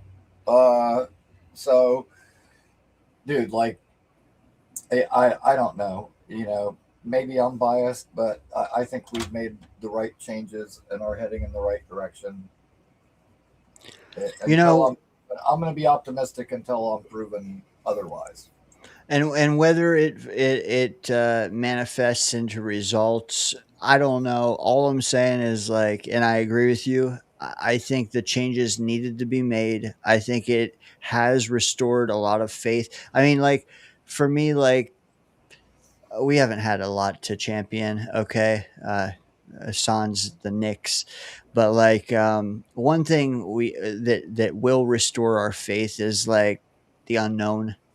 I think if we just ran it back with everybody again, including players, the Sauces, the Quinnans, and that, there's no more element of unknown, I like the fact that they changed up the juju. You got youth in there, you got new minds. Dude, Seth Ryan, like, I'm putting him on a pedestal. I don't know. I have a hard time not, though. Like, I just have a feeling with him, but also Musgrave and Reich. I think them three will be better than Tanner. I don't know if Reich is better than Tanner, but with them two guys in his corner, I really like that trio. But Ricky, you've had a lot of great thoughts tonight. Why don't you let the viewers, I mean, they all know you, but people listening tomorrow, Sunday, maybe some others that have found us on Friday nights, but haven't on Saturday nights, why don't you let them know where they can find you and more of your thoughts? Right on. Appreciate that. My channel is Ricky New York Live. That's Ricky with an IE. And, I used to do an alternating schedule because of my schedule at work, but now because my schedule has changed, it is every Tuesday, Thursday, and Saturday, always at 8 p.m. right here on YouTube. You can also watch on and listen on X. But yeah, man, if you have not already, subscribe to the channel. We actually had like a big boost in subscribers over the last week. And now we're up to almost 400, which we're pushing to get 400 done by the time the preseason kicks off. So yeah, it's a good time. It's very positive. I like to say it's the place where Jets fans go to feel good, because we try to keep that positive energy going all the time. And it's all about the people and the community and this fan base, which is the best fan base in all of sports, but a place where we can just kind of all get together and share our thoughts and talk about this team that drives us crazy. Facts. Hey, Ricky, have a good weekend, man. All right, man. You guys have a great night. See you, bud. Have a great night. Take it easy. Ricky New York Live, baby, in the danger zone. Ryan, I hit you not just with Ricky, but I hit you with Charles first. Thoughts on their calls? Does anything stick out? I mean, we kind of have the mics back. And that's kind of difficult when Charles is on. We have the mics again. Is there anything that we missed or you wanted to chime in on that we didn't get a chance to? No, I think they covered a lot of good information on there. I always enjoy having them on and talking with them. They're fun. They know what they're talking about. Good dudes. But yeah, I think they hit on a lot of good topics in there. I don't know. I brought up the Frankie Louvu one, and that one keeps I keep going back to that one because I still think linebacker is one of our biggest needs, and I would love a Frankie Louvu reunion. That could be a fun one. So tell me a little bit, like, what's his contract situation? You said he's a free agent or he's on the block? He's not a free agent. So basically he's on a roster for the Commanders with a loaded linebacker room where they signed Leo Chenal to a good contract and then drafted the guy from Ohio State.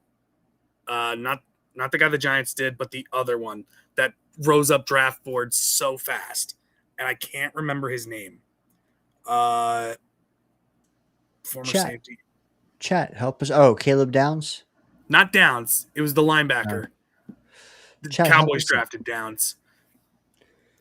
I forget what his name was, but now he's in a loaded linebacker room, and he could be on the trade block. I don't know what his contract situation is like. I don't think he's a big hit money-wise, and I think he's on the last year of his deal. But bringing him in as a linebacker 3, I don't think he'd cost you too much either. Maybe a 4th or a 5th round pick. So, honestly, that could be a fun one to bring in. He can also get after the quarterback as well.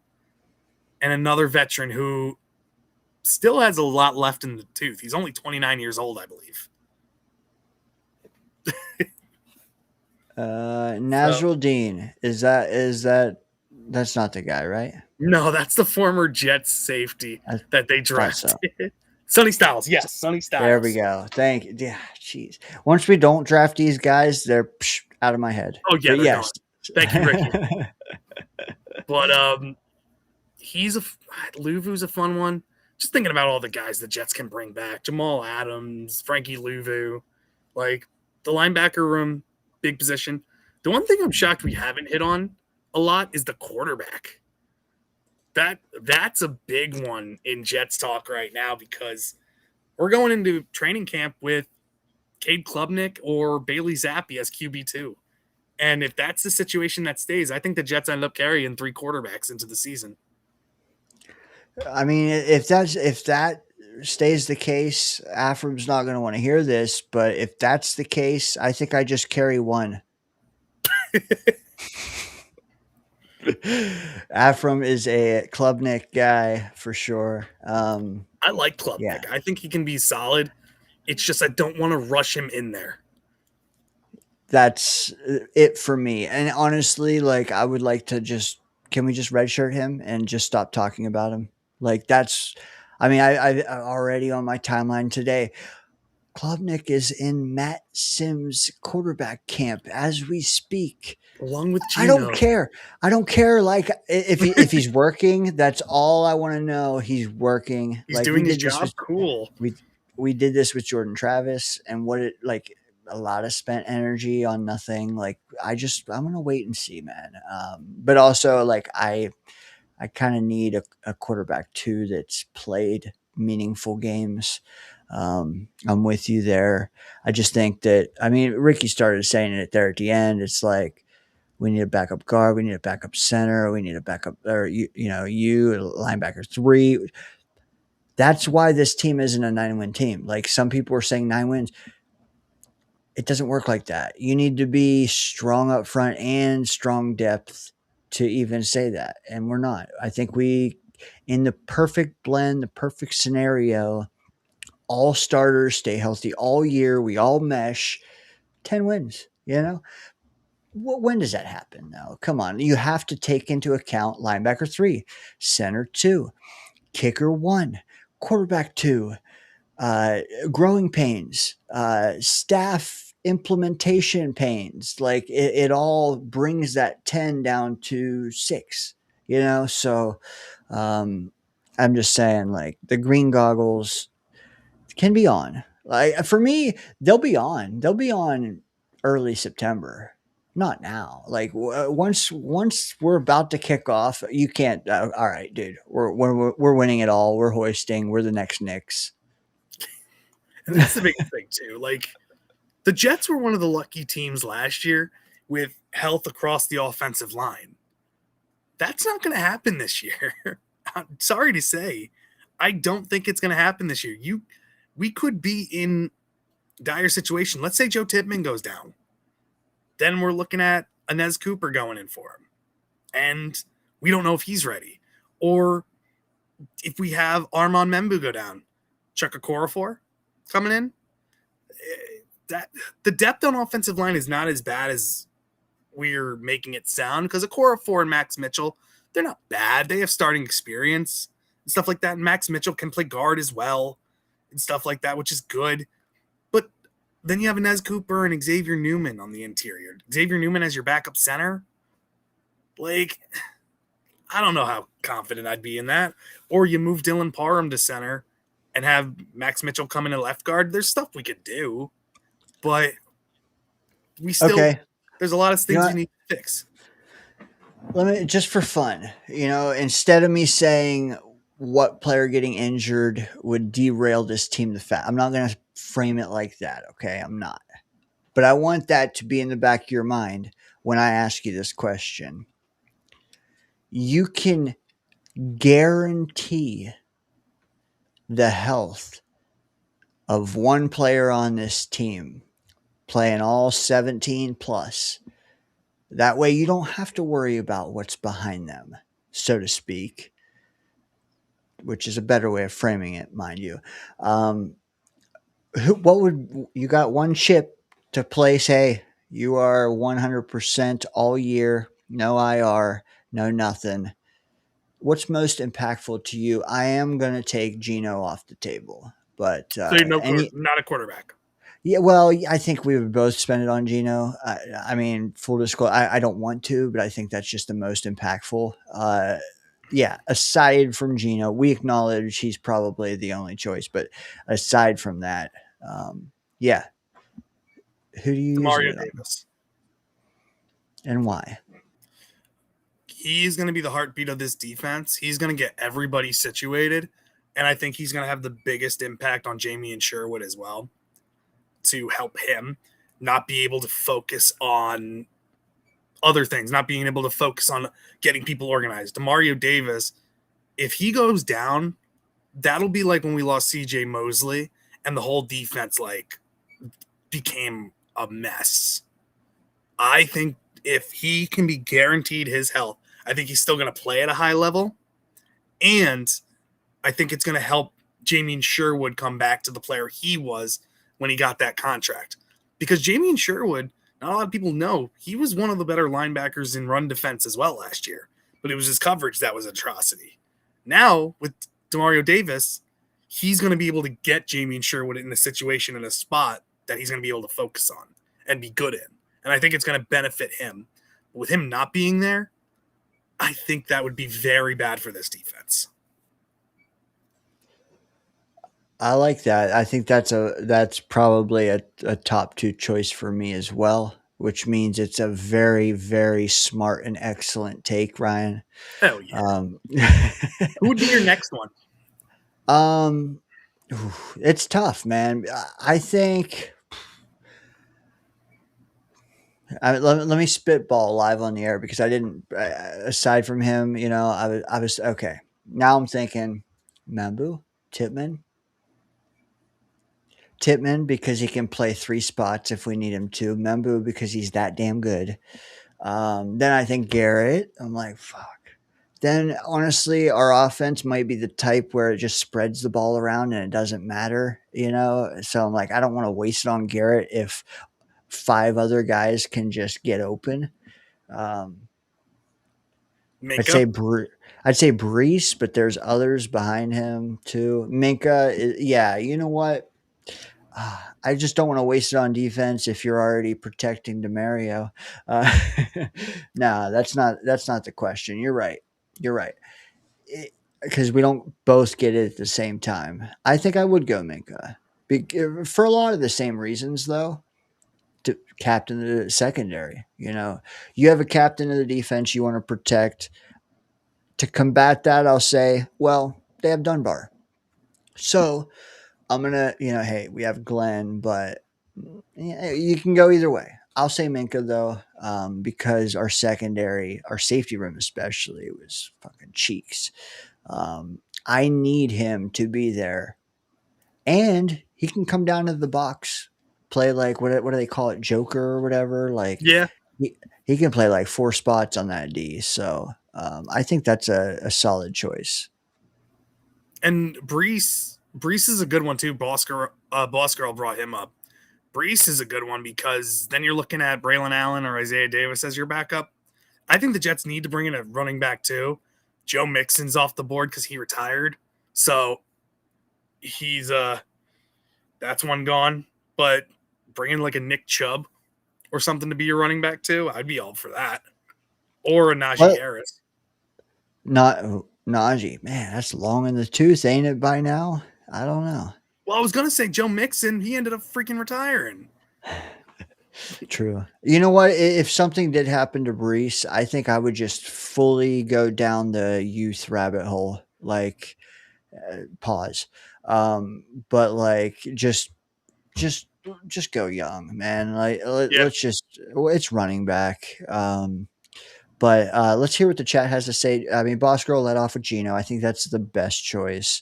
Afram says Thomas Hennessy. Long snapper is a good one, but we have another long snapper in camp who could be something.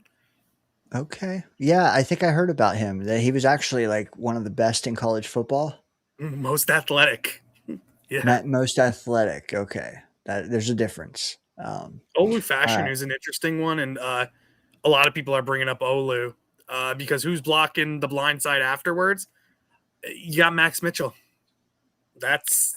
Or Okorafor. The drop off there may be one of the steepest, but I do like question why so many people are taking Olu out of the possibly great conversation. I'm reserving judgment. I love Olu. I think he's a lot better than a lot of people think. I think his pass blocking is still solid. His run blocking has gotten better. Now, injuries are a concern with him because he's been in and out of the lineup. But I think Olu and Membu could be two of the better grouped tackles in football. I don't know why Olu's getting a lot of stuff taken away from him. You know what?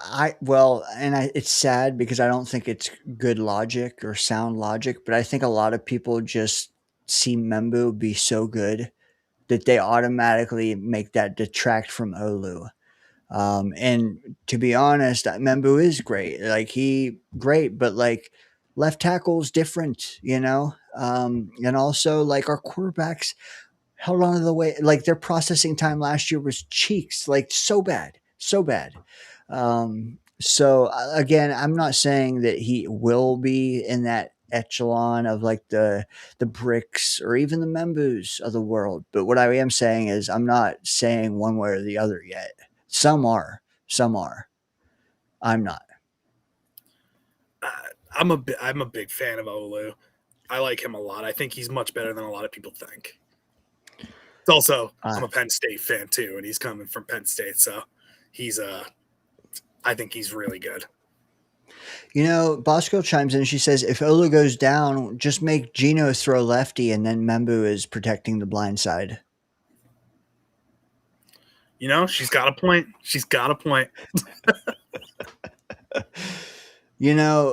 Bang for your buck, though, Tipman, man. I think he could play left guard. He could play center. He could play right guard, man. Like, if he goes down, it's like AVT going down. It's just like, I don't know. Well, that was every year. Well, yeah, true. True. Yeah. All right. They're chatting in the chat as they tend to do. Ryan, what about okay, I have a question, but also if you have question, well, hold on. I don't even know. You've been here a while. Is it too long to be here? You talk No. to me. How long? I can go on for a little bit longer. Okay. All right. Let me ask you this.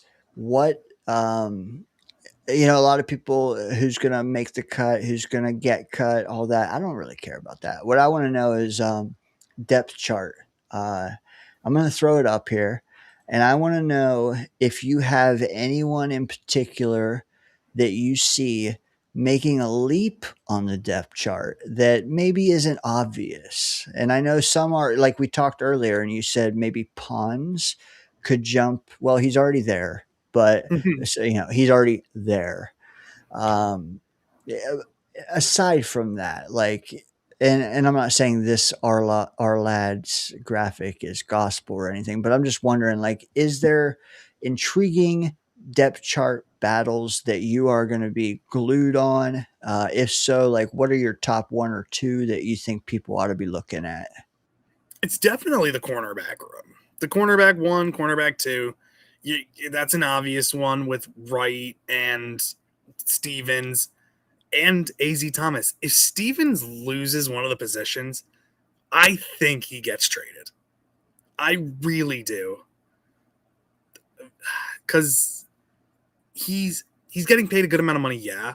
But you're not just going to... I think the contract is manageable to trade as well. And I think there are teams that are going to need a cornerback and take especially, like I said, Detroit earlier. They need a cornerback right now. So with Terrion Arnold incident. So Stevens is one that could be traded. I think VJ Payne is a good one to watch. Special teamer who can probably make his way on the field. An interesting one too. Maury Bamba. I do like Bamba a lot, the cornerback. He can do a lot of things on special teams as well, which is very important. So that's a fun one to watch. Gosh. Let me throw offense up here and see if you have any others you may, highlight. I think Xavier Hill can make a chance to make this team as a backup guard or interior offensive lineman. Who is he? Talk to us. So Xavier Hill, if I'm not wrong, he's coming from, I believe, Colorado. And he's a bigger interior lineman who I think can play tackle as well. He's much better as an interior offensive lineman, though. Big in the run game, mauler type of lineman. Bigger, so he struggles to anchor down a little bit. So he's somebody who needs to get better in the pass blocking game. But as a run blocker, he's pretty strong in that field. So he's somebody I think can push and get better with proper training. He's a project.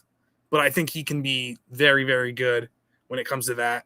I think Xavier Newman, I think he's basically set because he's the backup center. I don't think there's anybody other on this team. And as Cooper, I know they've been trying out as center as well. But other than that, Marquise Hayes, maybe.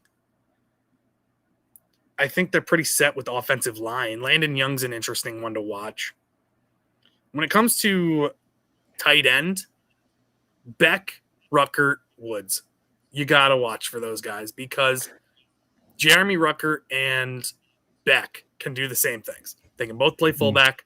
They can both block. They can both be an okay receiver if you need them to. Frank Reich coached and drafted Jelani Woods. And under Frank Reich, Jelani Woods actually put up okay numbers his rookie year when he was healthy. Frank Reich, he's different than what we have in Rucker and Beck, where he's more of a receiving threat, not a great blocker. Kenyon City can block and be a receiver. Mason Taylor can be a blocker and a solid receiver. Jelani Woods is basically a big slot who struggles blocking but can be a solid receiver when he's healthy. So that tight end 3 is going to be a spot where you could watch out for, that there could be a lot of crazy things. And Jeremy Rucker could actually be a trade option as well. So don't be shocked about that. You really need to get a quarterback too. Just looking at Smith, Klubnik. I don't want to see Brady Cook. Bailey Zappi on here. will be your quarterback 2 going into the year. That room just makes me sad. Dude, I forget the number, but I think the most experience behind Geno is like, don't quote me, but it's like 200 career passes. Yeah. Yeah. Oh gosh. The one receiver, But again, you can't have everything, right? Right. So, but go ahead, receiver. Jamal Pritchett might push Arian Smith. I'm saying that now. Jamal Pritchett, I really like him. He's a very underrated receiver. And another thing too is like Arian Smith, we don't know what we have in him. He's got great speed. He looks so fast with the pads off. But put those pads on, he gets boxed at the line. Like, that's the struggle. He's a great gunner. That might save him, the special teams. That's probably what's going to save him. But Jamal Pritchett showed that he can be a solid receiver. Play him in the slot. He's shifty. He can break tackles. He can be a punt returner, kick returner. You can have him do so much. So that's going to be a fun one to watch.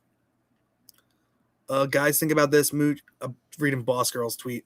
Yeah. Guys, think about this. Muji was able to get 2 first-round picks and a possible wide receiver 2 in AD for diminishing coverage QB who can't get interceptions and injures himself attempting to tackle, and our cornerback room is better. I agree. You're not wrong on this. I love AD Mitchell. I think he's somebody who can take a major step forward. And if you're saying that we can have a team where our receiver room is Garrett Wilson as number 1 wide receiver, AD Mitchell, number 2, Omar Cooper Jr. as our slot receiver, and then maybe next year you can get a Jeremiah Smith if you're lucky and have those 4 players along with Kenyon Sadiq and Mason Taylor. Sign me up for that. And the Jets could also be in a situation where we have 3 first-round picks. Who's to say the Colts don't struggle and end up with a top 5 pick? Or the Jets struggle, end up with a top 5 pick too? We have 2 top 5 picks right there. You can get your quarterback and a receiver, or vice versa. Let's say the Jets or Colts end up with the number 1 pick, let's say.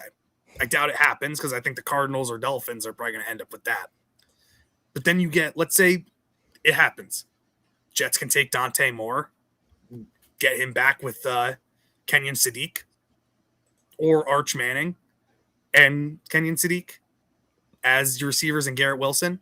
I would go with Dante Moore. I think he's my number 1 rated quarterback going into 2026.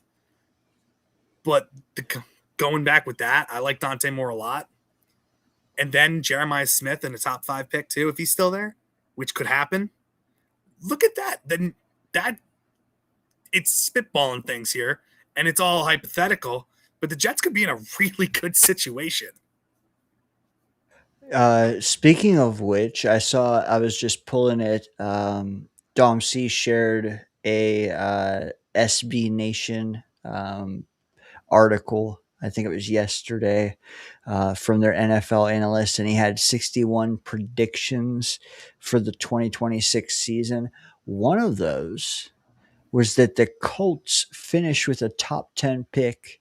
You just mentioned that. I could see it as well. Like the article, I'm just, pouring through it. It sure seems like they don't have the horses, end quote there. Daniel Jones. Yeah. Jonathan Taylor. Yeah. They overpaid Alec Pierce. Wouldn't be shocking, would it? No. Like, there's a situation. Does Daniel Jones come back fully healthy? Like, they just paid him all this money. He's coming off a major injury. You can rely on Jonathan Taylor, but that's only can take you so far. Look what I did last year for him. And then you still have Anthony Richardson, but he's going to be traded. Yeah.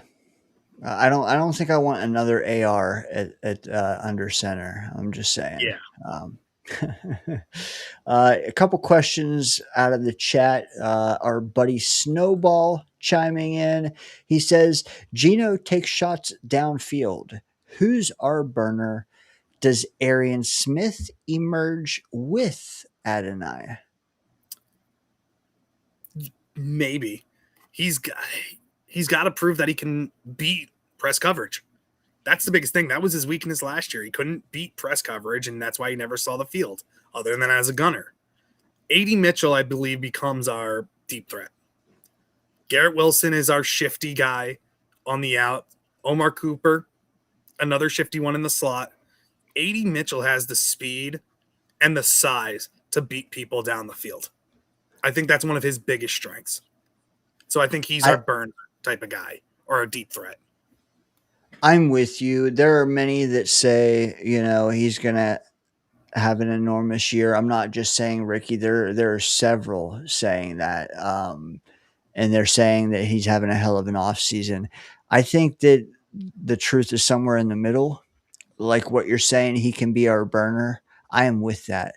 I don't know if that equates to like 1,000-yard year. I just think that it's going to be a job we need him to do, and he does it. And it opens up things for other guys underneath. Sadiq in the intermediate game, and Garrett in the intermediate to short and the slants and all that. I don't know how often Gino connects with 80. I just know that he should be able to, like, honestly, if I was coaching his team, just send him intermediate to deep every play, because he's outside of that, I'm not too confident on many going deep. Garrett, obviously, but honestly, Garrett can do anything. Yeah. He can do it all. He can do it, but I think he's better when he gets the ball in his hand, is able to he's shifty with the ball in his hands. Fast. Let him create for himself, So we'll see. I don't subscribe to the 80 is going to go off, but I do think he can do his job well, which is it's an upgrade, very good upgrade. Good question from Snowball. Very good question. Yeah. I don't know if that was a dig at Johnny or not, but Johnny is our resident Arian Smith truther. Okay. So just thoughts on, okay. If you're speaking your own opinion, let's just say you have to talk to Johnny right now, Ryan. What would you say to someone who does believe in Arian Smith, or at least did at some point? What is his path to being on this team, not this year, but for the duration of his, 4-year deal? Mm-hmm. So for his path to be on this team, be the elite gunner that Banjo says you are. You're replacing Irv Charles. This is your role right now. If you can improve as a receiver, you'll get more touches, but you're our gunner right now. We need you to be best at that. That's his claim to fame.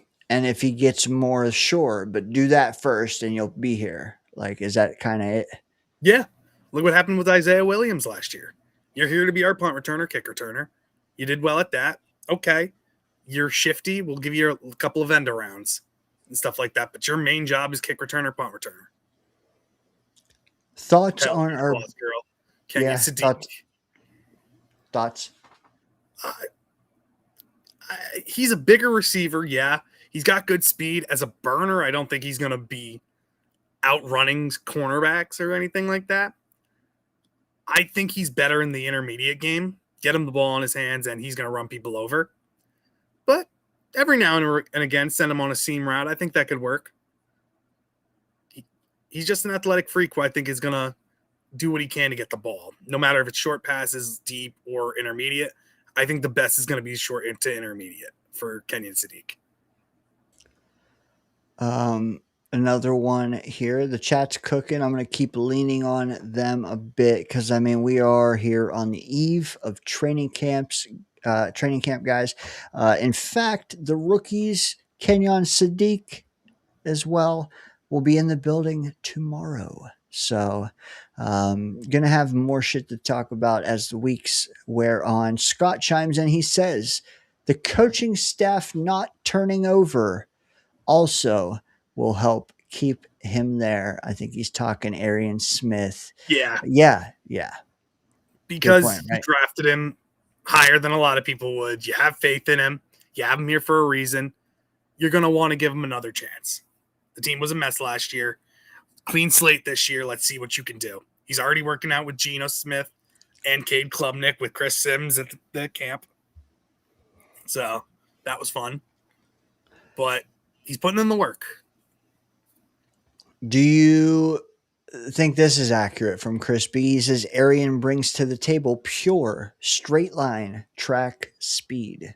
Yeah, you could argue he's the fastest one on the team, if not the fastest. He brings a lot of pop too as a gunner. Get max that speed. He hits people, man. He's a dog.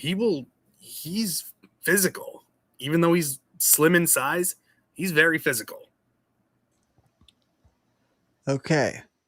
Good question here from Boss Girl. Stepping away, sorry, Johnny, from Arian Smith for just a moment. We'll get back to him. I'm teasing.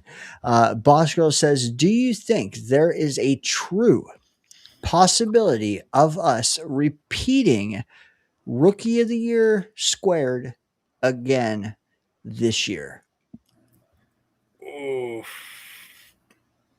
I mean, define possibility. I mean, but take it how you will. Decent possibility. I think it's better with. I think it would be better with Omar Cooper Jr. than it would with Kenyon Sadiq, because I don't even know if Kenyon Sadiq and Mason Taylor are going to be splitting a lot of catches. I think Mason Taylor will have more receiving yards than Kenyon Sadiq this year. I honestly do. I think Mason Taylor is going to take that next step, and he's already building a connection with Geno Smith right now. Omar Cooper Jr., I think, is a very big sleeper who can shine in this offense as our slot or on the outside. But I would most likely bet that we'd have a better chance of just getting defensive rookie of the year. I would love for both again, but just defensive. Not knowing anything, like flying blind, better chance of doing this year or next?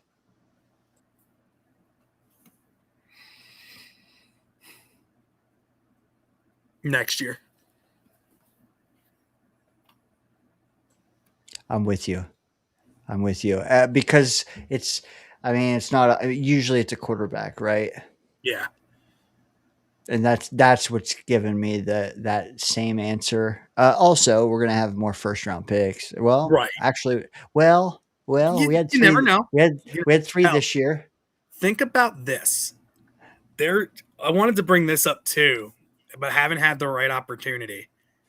Let's say we don't draft a quarterback next year, because there is a potential that a big name quarterback could hit the free agent market. Oh. And his name is Baker Mayfield. Because those two, the Buccaneers and Baker Mayfield, and it's come up all offseason, are so far off on a deal. And it doesn't seem like they're getting any closer. Let's say the Jets get Baker Mayfield and then have 3 first-round picks. Imagine that. We have the money for him, too. I know. I honestly, talk about an exciting guy to watch. Gimme. Where do I sign? Right? Now, does it happen? I doubt it. I think the Buccaneers find a way to keep him. But at the same time, if we get Baker, call me crazy, draft a guy. Still? I think that would be perfect for Klubnik. Give him more time to rest and sit and learn, just like Jordan Love did behind Rodgers. I mean, I don't know, man. Why did Klubnik not get drafted in the first 100?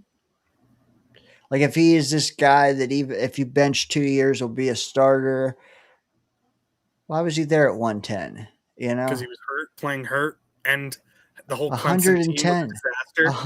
110 people passed on him, or 109.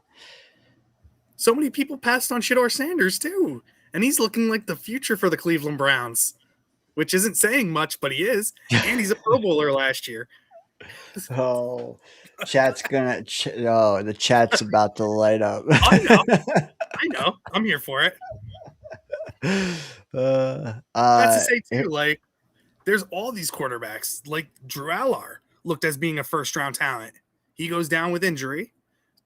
The year before, Cade Klubnik was looked at as one of the best quarterbacks in college. Same with Garrett Nussmeier. Look how far they fell. Carson Beck. You know, Snowball makes a really good point here. He says, you know, the Klubnik back spasms worry me. What That do you worries think that? What do you think that means if he's supposed to carry the team in the future? That's a worry for me too. That's why I'm saying we need to bring in a veteran backup to let him rest and sit. He's looking, if he can stay healthy, Cade Klubnik can be a very good quarterback that can carry everything on his back in the future. But back spasms worry me right off the bat. That's a worry. Hell yeah, Pro Bowler. He was, whether you like it or not. Paul, put some respect on his name. Damn Pro right. Bowl Shador Sanders. Hell yeah. If you haven't noticed, I'm a very big believer of Shador. I've been on here talking about wanting to trade for him if the Browns were up doing that. Do you buy the smoke that who wins that job? Deshaun Watson wins that job because of the money. That's it. You got a coach who older, might not be around for a long time in the coaching. He wants to win now. Deshaun Watson gives you the best chance to win now because of the money that they're paying him. He wants to win now. He's going to go to Deshaun, and that opens up for trade option. I think they trade Dylan Gabriel more than before they trade Shador. If no one bites on Gabriel, do you cut him? Yeah. You drafted Taylor Green. Yeah. And I don't think the Browns are going to put him on the practice squad because a team will pick him up. I mean, would you put him there and chance that before cutting him? No, because I trust Taylor Green more than I trust Dylan Gabriel. I see. Fair. I think the upside in athleticism with Taylor Green is much better than what we've seen from Gabriel already. What if you could, we talked about our depth behind Geno, and let's set Klubnik aside for a moment. Let's say we do incubate him. And we talked about Tanner McKee, I think, earlier, and we didn't talk about Mac Jones, but let's set him aside. Like, let's talk about guys that are more like off the beaten path or dark horse candidates. Not just let's say cut candidates, sure. Trade candidates, whatever, however you can find them. Is there someone not being talked about enough as a viable option? And I'd like to also throw out onto the floor Snowball's guy, which is Will Howard, because I did notice that quarterback room has gotten pretty girthy these past few months. What do you think about Will Howard? And also, are there other guys that are more on your radar that aren't on other people's? I think it's most likely going to be a trade. I don't think a lot of teams are going to be cutting high-name quarterbacks or anything like that. Will Howard is an interesting option. I didn't even think about him. I was thinking more of Mason Rudolph with Pittsburgh. But that's an interesting option with Will Howard. I do like Howard. They drafted Aller, you know. He hasn't proven anything here. Aiden O'Connell from the Raiders is a big one, has starting experience, has backed up Geno Smith last year. That's an interesting one to look at. Paul O'Brien's bringing up Joe Milton. That could be an interesting one. I'm not as high on Joe Milton as a lot of people are. I think he's got great arm talent, but he really hasn't proven anything. He played one game with the Patriots, and that was it, and then got shipped off to Dallas, where he didn't see the field. So, I don't know. And they signed a quarterback there, too, to back up Dak. So, Sam Howell, I believe it was. The one quarterback that would definitely be interested in, I don't think a lot of people are talking about, is the guy from Seattle. Not Sam Darnold, but his backup, the kid they just drafted not too long ago. I love that kid. The dual threat guy. Yep. Yeah. Oh fuck. Because I they love that drafted him guy. after signing Sam Darnold. I didn't think they were expecting Sam Darnold to win the Super Bowl for him, but this kid, I really like him, and I think he could be a sneaky dark horse one on the trade block if the Jets gave up something for him. I don't think it would be too expensive. Jalen Milroe, yeah, Milroe would be a fun one, and Spencer Rattler. Spencer Rattler would be a fun one too. I think he could be a fun backup. And hey, the Saints brought in another quarterback. They brought Zach Wilson in. So there you go.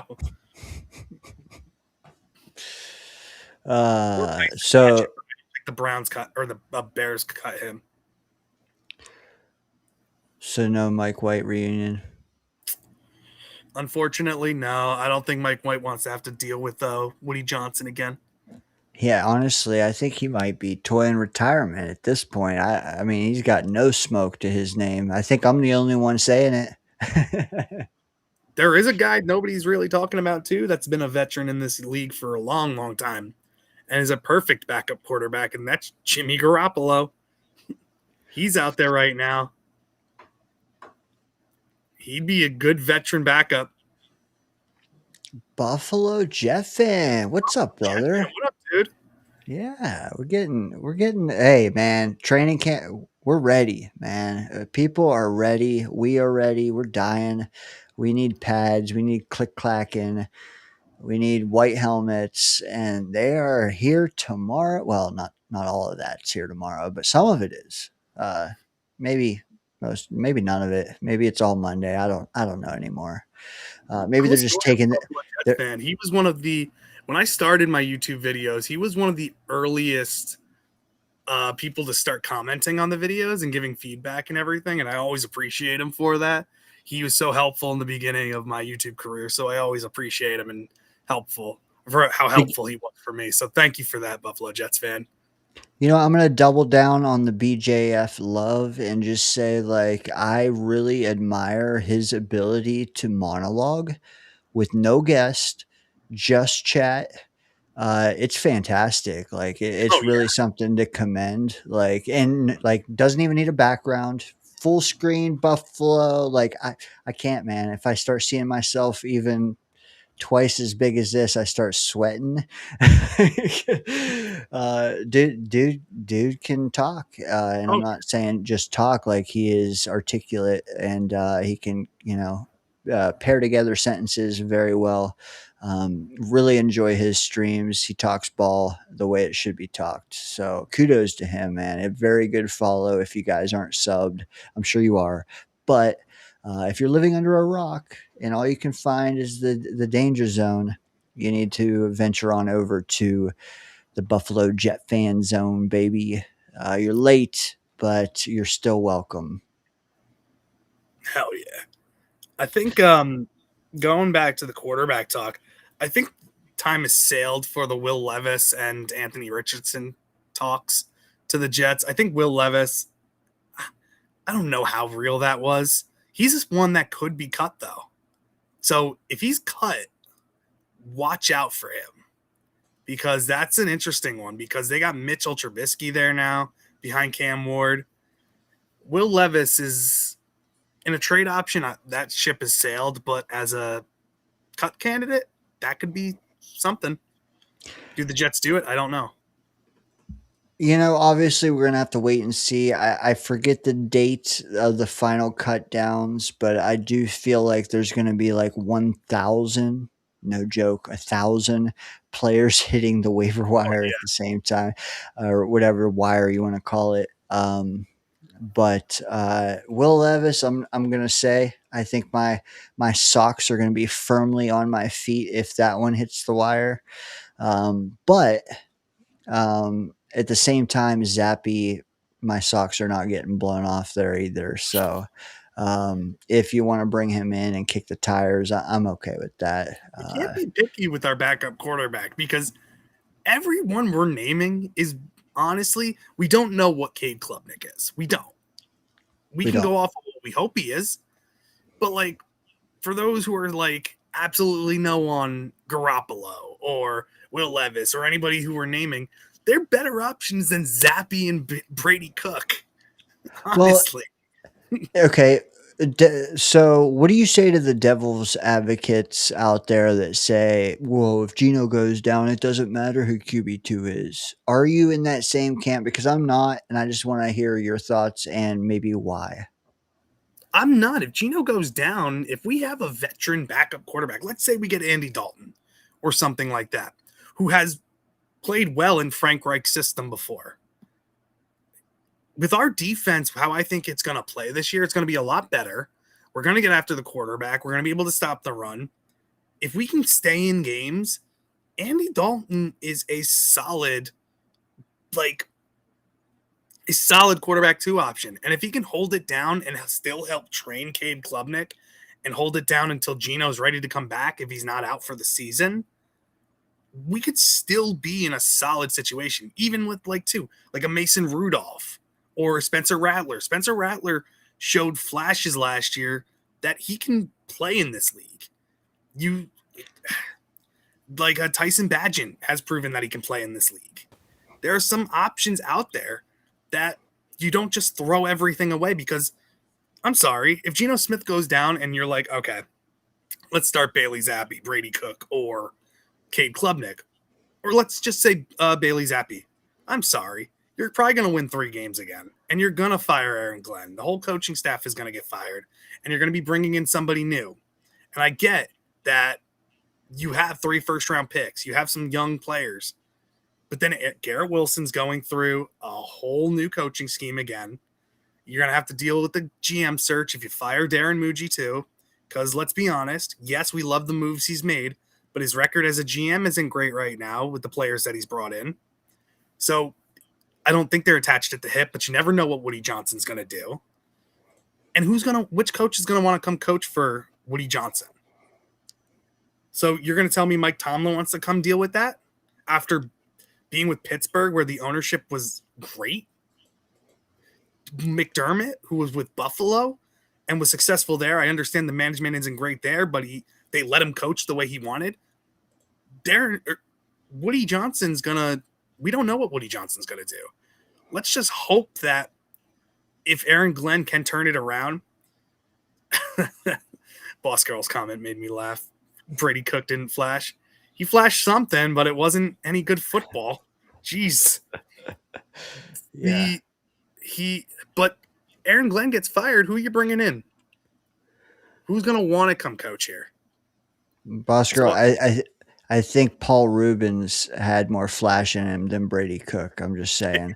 Yeah, I don't know, man. What I was leaning toward, and I think you kind of nailed it, is a lot of people saying if Gino goes down, doesn't matter who's. I think most people are thinking that Gino would go out for the year in that scenario. But what if we start out 2-0?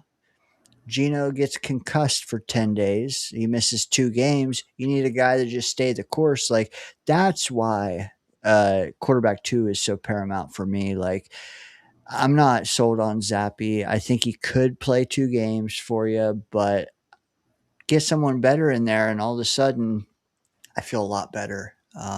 If I could have any insurance policy on this team, I'm not going center 2. I'm not going linebacker 3. Give me someone behind Gino that is played, God forbid, 500 career passes, not 2, like we have now. Ryan, we do have a caller. I don't know if you have time for one final one. I can do one final one for a few minutes. Okay, let's do that. I do have a fantastic chatter chiming in. I think a name you recognize, Ryan. He has called in recently for the first time, I believe, This will be his second Danger Zone call in. Let's hear what he has to say. Put a face to a name for some of us in here who weren't here that week, including you, Ryan. The one, the only, Chris B. What up? How you doing, bud? Chris, hold on. I can vaguely hear you. Is your mic maybe muffled or something? I did hear you very softly. Say something again, Chris. Oh man, I can barely hear it. Let's see. Hold on. Let me check a few settings Oh, here we go. Okay. So Chris B, I'm going to send you a request right now because it was on speaker. I'm going to switch it to your headset. See if you can accept that. And then say something after you accept it. No, still the speaker. Hold on. Try it now, Chris. Say something.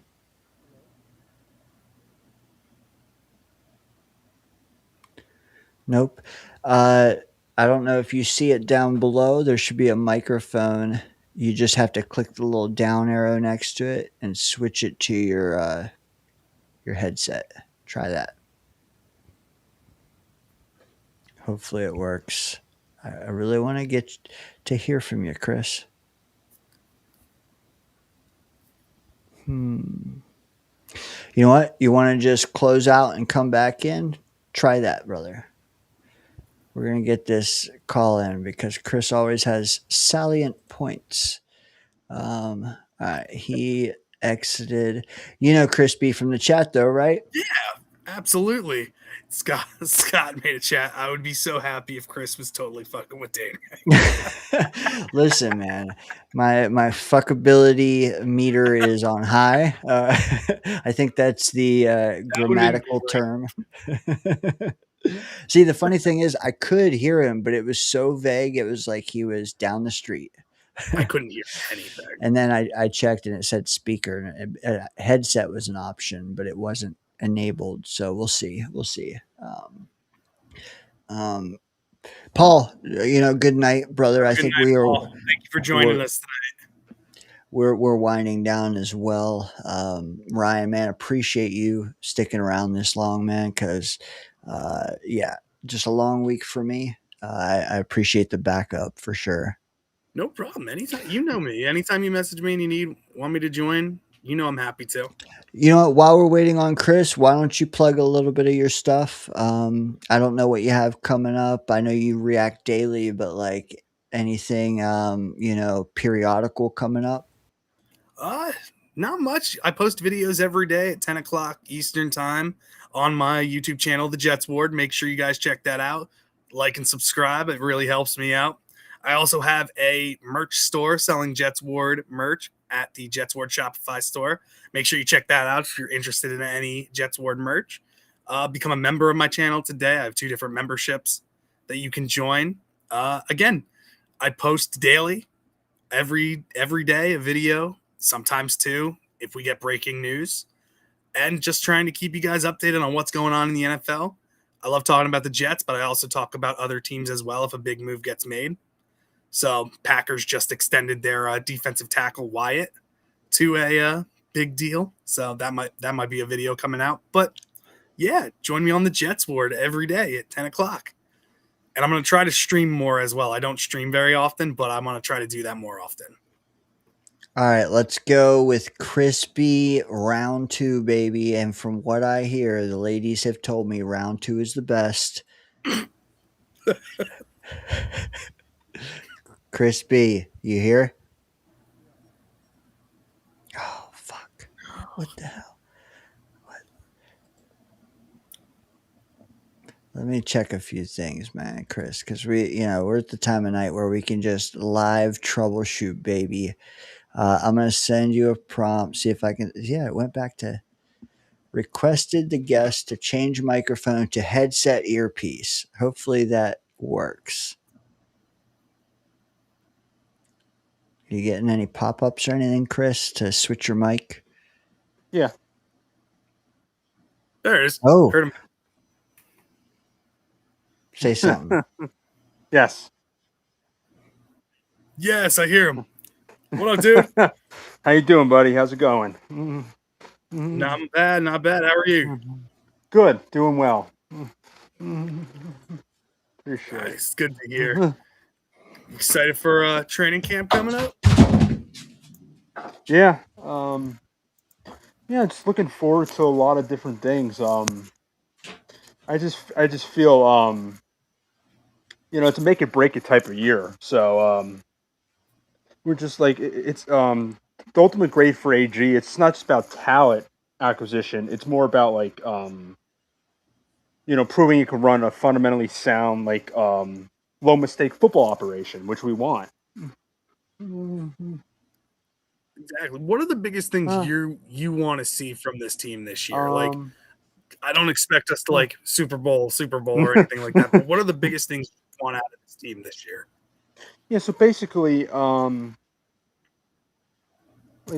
thing is, I want to see like with their new coaching staff that's restructured and brought in the staff, just like a new methodical, sharp approach on the field, just like pushing for more accountability.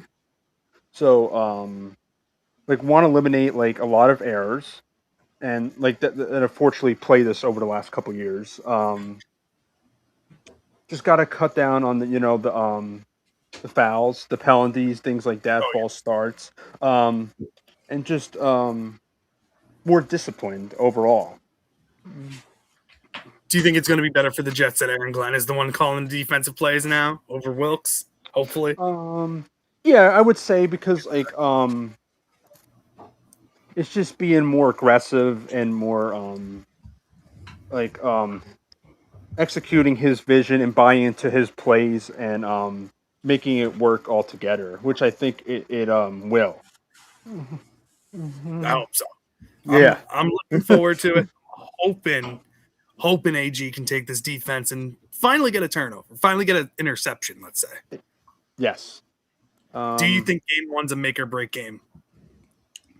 I think it is. I mean, it is a litmus test. We want to, we want to fire out of the gate pretty well and build early momentum and just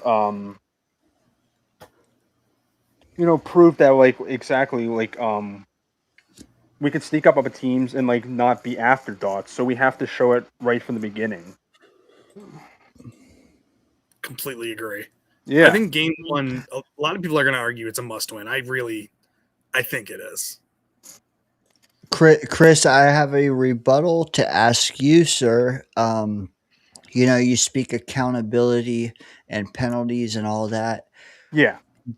When when you're enforcing that as a coaching staff, I want to ask you what you think that means as far as would you bench a guy that maybe has the starting role, but who is fucking up? I don't know, not Clemens, because he wasn't really a starter, but how do you enforce that if a guy is not showing accountability? Do you yank him?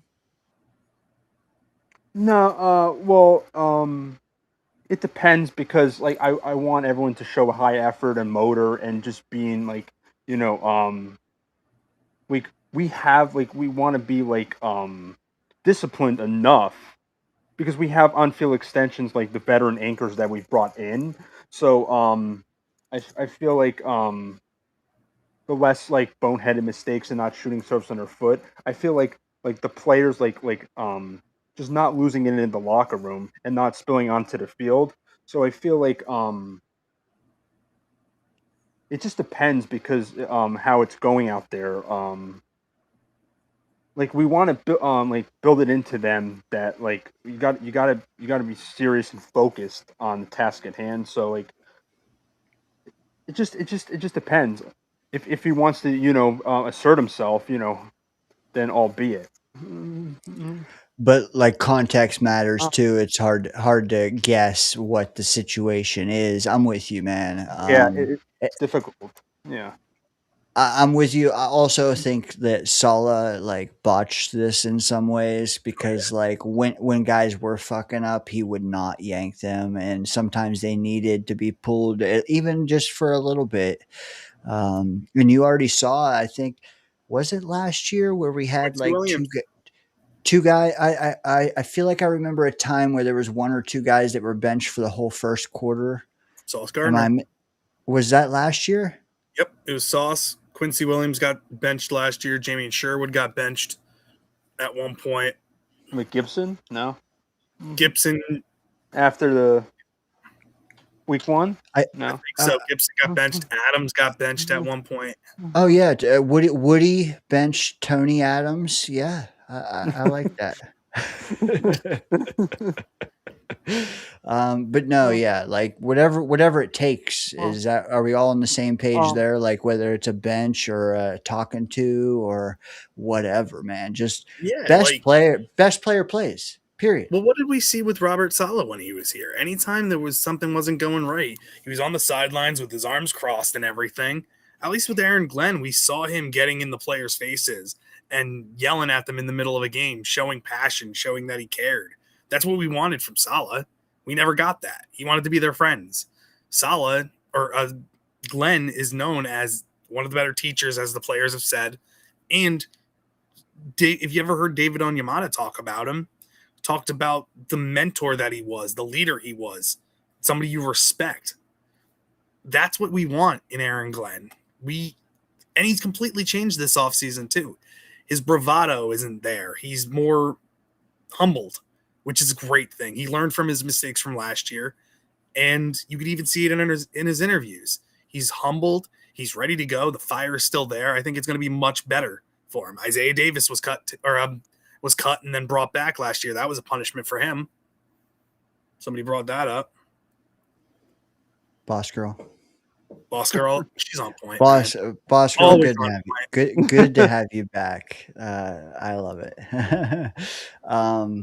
I love your take too, Chris. Let me ask you this, Chris. Is there maybe a camp battle you're really intrigued to see, or maybe you just want to sound off on the new white helmets? I mean, what do you think? Yeah, just looking forward to, it's just being prepared and ready and the mentality of everything. So like it's just like are we set up for, are we set up for success? So the thing is like yeah, I think the competition will breed a lot of success. The thing is like it'll be good learning experience for the players to go through them battles that are like, yeah, like overall I'm just looking forward to just cohesion and just being a unit in general. But there's a lot of great exciting battles out there that we should keep an eye on. But overall.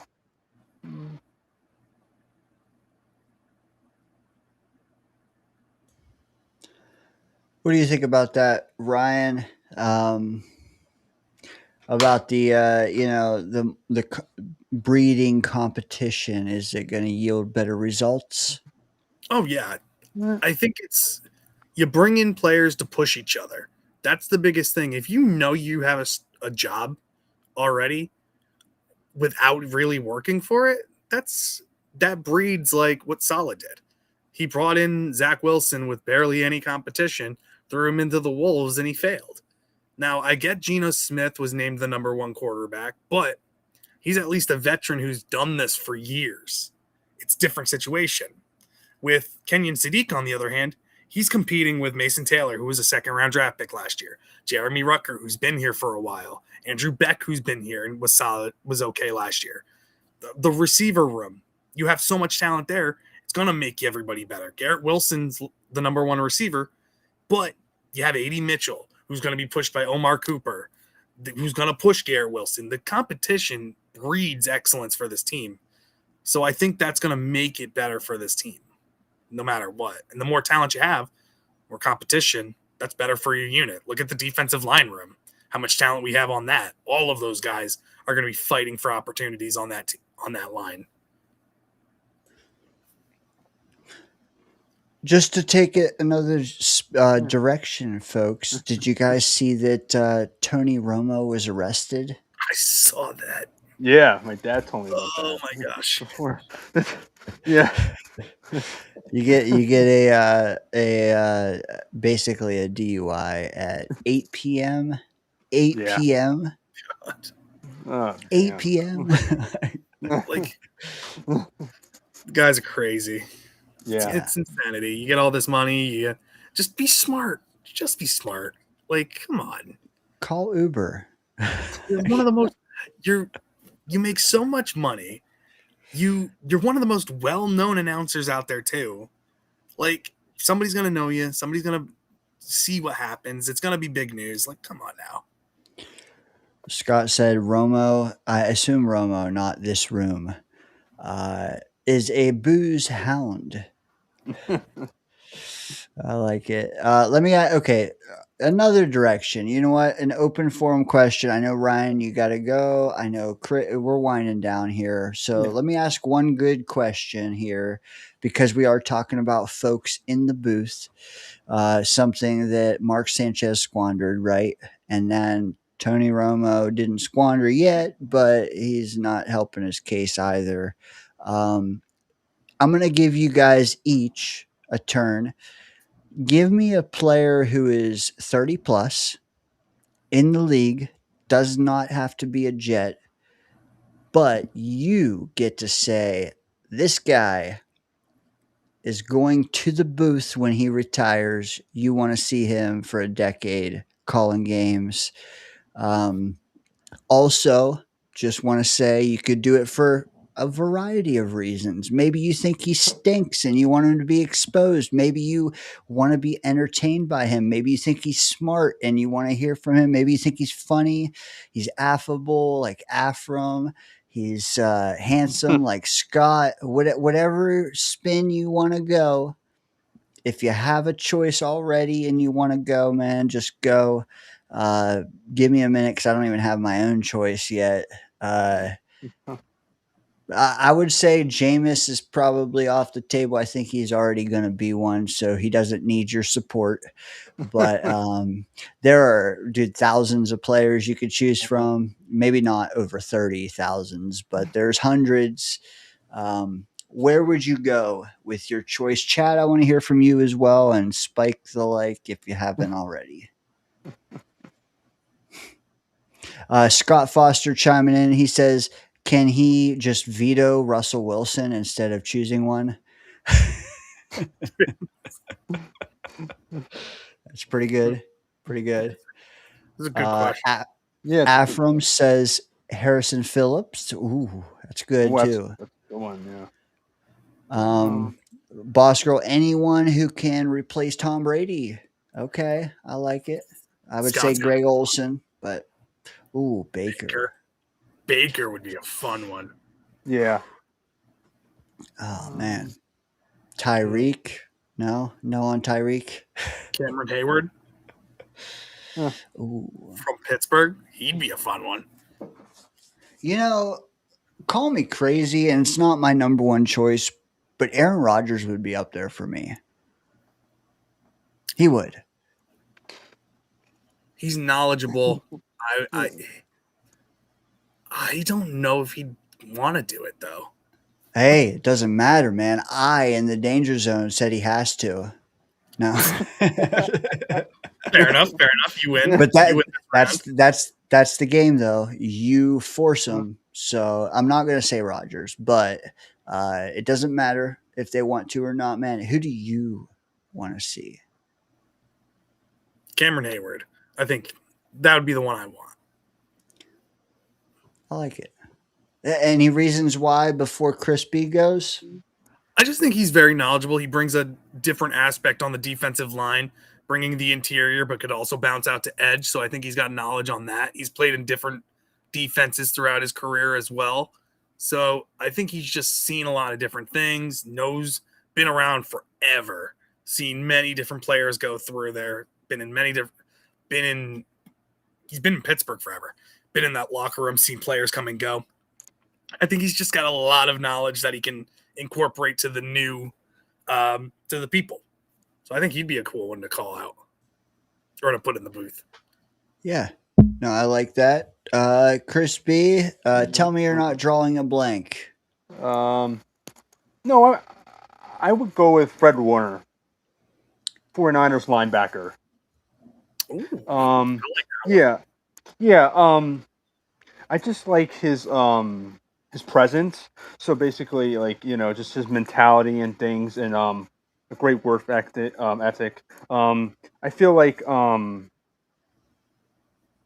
he can bring a lot of, like, great knowledge that that can unite, things together and stuff like that. So I feel like he'd be a solid addition anywhere, because I just like his playing style.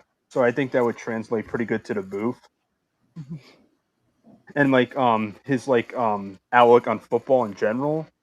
So because I just like him as a person a lot. So I think it would work well. So I would love that as a fan. Oh, I like that. Yeah. That was a good one. Yeah. I will say, if you ask me this tomorrow, I'll probably have a different answer, and the next day something else. But for right now, and you guys probably agree, like, you need to think on it a little bit. Yeah. I mean, I thought of this question earlier this week for Scott and Murph. I didn't think of my answer, and now all I can think of is, you know what? And it's not the best answer, but it's a answer. I would like to see Matt Stafford. I was just thinking about that one. I'm like, why did nobody bring him up? I was He- shocked about that one. That's a good one. He's a gamer, man, and I think that he knows ball. Like, I think he would be excellent, but and also I think he's a guy that you wouldn't get tired of over the course of 10 years. There's a lot of answers that I think I'd get tired of pretty fast. I think Matt Stafford, man, could be one of those Brady types, Olsen types, way better than Romo types. So yeah. I mean, safe answer, but maybe I'll come up with a spicy one next week. But for safe, dude, Matt Stafford, I could listen to. Yeah. Imagine putting him and Cooper Kupp in the booth. Oh man. Let's see. Okay, Scott wants to see Tim Boyle. How not to play quarterback. Can you just tell us how to be a quarterback for 10 years without doing anything? Yeah. He wasn't even a good college quarterback. No. You know what? He doubles down though, and he does say Andy Dalton. That's not. Dalton would be good. I think he'd be fine. Yep, I like that. Similar to Snow. Been around, stuck around, has so much knowledge on the game. Kirk Cousins a great one too. Yeah, that's a great one. Scott says he's tired of Brady already. I think most are. Did anybody see the slap heard round the world? I don't think that's the right framing on that, but Logan Paul. yeah, Logan Paul. Yeah, is it Logan? Was it? Yeah. What happened? Brady and one of the Paul brothers got in a argument at Fanatics Fest, and Brady slapped him. Good. He did his Will Smith impression. Although, if you watch the clip, I don't know how authentic it was. Just gonna throw that out there. Seemed to be a little bit of acting, but chat, what do you guys think? Was that real? Adirondack Fly Guy, my man, with the Wayne Corbett jersey. He says he was going to say Stafford before Sammy Darnold, man. I'm assuming not Sammy Watkins, Sammy Darnold. Darnold, would that be one you could see? Darnold, I think so. Darnold, very good speaker. I think he knows the game of football, very smart. Ooh, I have one. He's not a player anymore. Josh McCown. Oh, yeah.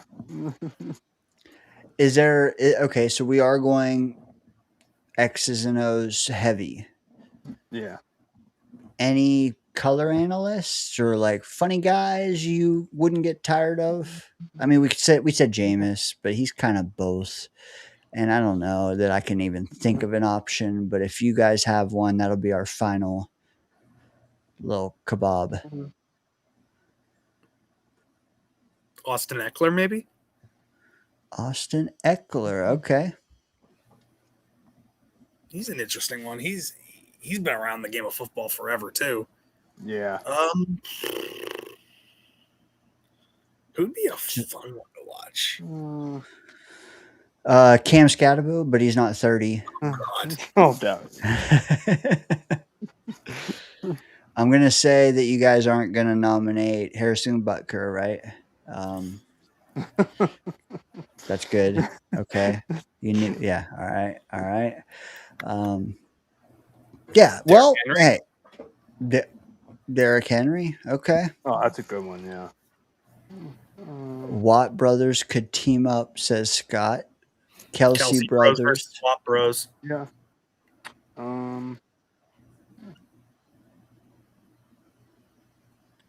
Jason Witten, Antonio Gates. I don't. Yeah. What about Quincy and Quinnen? That'd be an interesting one. They're not 30, but again, like that. You know what? Here's one. Okay, maybe not a color analyst, maybe a play by. I don't know. Whatever you want to do it. Devontae Adams. Could be an interesting one. I got one for you. Huh. Lane Johnson. Oh yeah. Yeah, for sure. All right, guys. I think we will leave it there. We are on the eve of training camp. Guys, stick around. Let's go out together. Ryan, before we go, one last time, I know we asked for your content, upcoming schedule. How about this time we just ask where to find you on the tube? Yeah, you guys can find me at the JetsWard on YouTube. I try to post every single day, 10 o'clock Eastern time. Make sure you check out the channel. Please like and subscribe.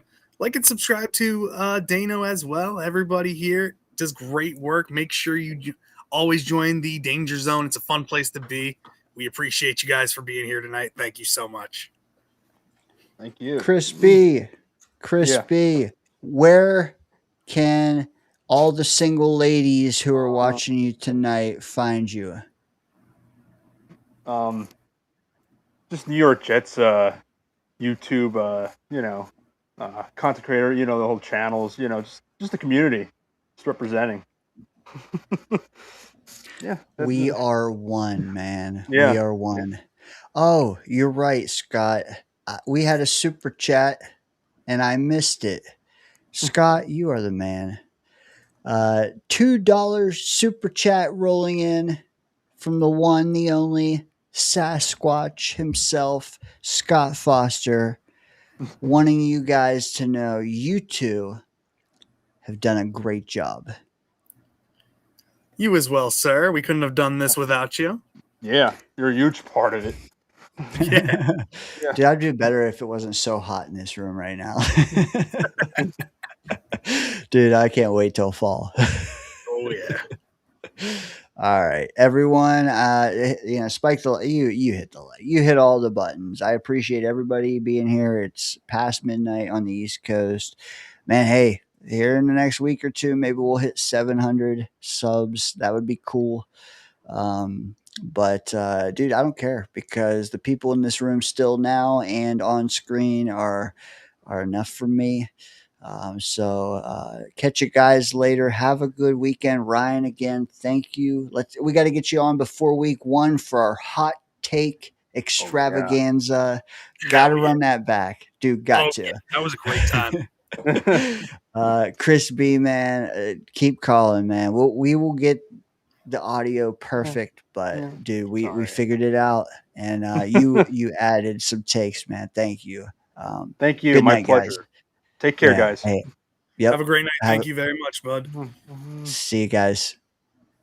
See you, Ryan. See you, bud. Thank you so much. Yep. Chat, I'll say the final take to y'all. A lot of takes tonight. We had Charles, we had Ricky New York, we had Chris B. We still have Scott's super chat because it deserves this exposure. I think it was the only one of the night, so I think I'm going to leave it up until Sunday night, okay, along with the stream. So make sure you stay watching. Scott, thank you. Scott, your Siri is on point tonight, sir, as it always is. The 700 Club, yeah. You know how many viewers understand that reference? You know, I get it, Scott. Afram gets it. Snowball gets it. Does anyone else? 700 Club? Tell me. Yeah, shout out to Buffalo who can do this. It's like talking in a mirror, man. I can't do it. But hey, appreciate y'all for tolerating my shenanigans here Sunday night. Okay, so go. Here's what I say. Go to bed. Wake up. Have a fucking fantastic Saturday. Go to bed. Have a fantastic Sunday. But Sunday night, need you back here. Matt O'Leary, first ever guest with a T. First ever guest on Chaos in the Zone. Episode, I think, 33. Never had a guest. We've had a few callers, just a few, here and there. Mainly it's just me and Chaos. This time we're going to do a guest, Matt O'Leary. So, I'm going to ask these two guys, can y'all give me a reality check? I need that, don't I? I'm so far out of my gourd. They're going to talk some sense into my ass, okay? The ass I worked off all week. Yeah, so enjoy your weekend. Moral of the story, enjoy it because last week, the final weekend, I should say, without some padded practices and some practices in shorts and tees and Armand Membu shorts on YouTube and all this shit. We're about to hit the ground running. We're about to find out, too, what this team is made of. Right now, all we have are varying opinions. Nobody knows anything. I try not to spout too much matter-of-fact shit because none of us know. None of us know. It's what we feel. We're all talking with feelings. Soon, we're going to be talking with brain and eyes. That's what I live for, man. I mean, I love the off season. Don't get me wrong, but I don't know. The off season is too much PFF, like Scott's favorite website. Let's get down to some film and discussing what we're seeing on the field in practice. Hopefully, out of the police blotter, all that jazz. So yeah. Appreciate y'all tuning in tonight. Check us out Sunday night. Check us out next Friday when we have another guest. We have another guest the Friday after, too. We're booked out for over 2 weeks and counting. So appreciate the guests as always. Appreciate y'all. Have a good night for the 8th time. All right. Peace. Peace.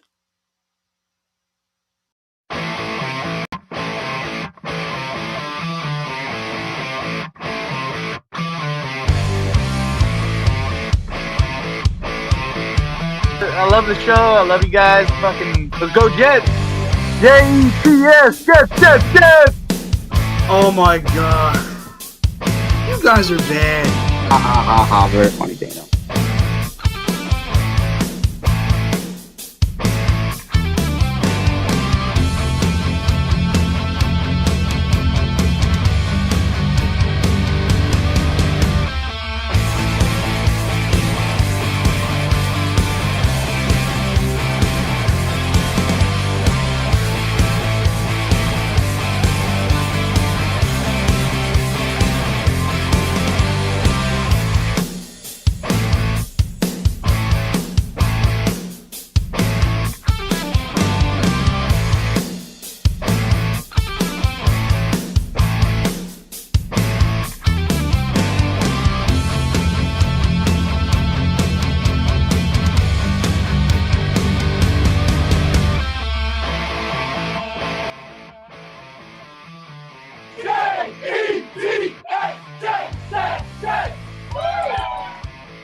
can't all be beautiful.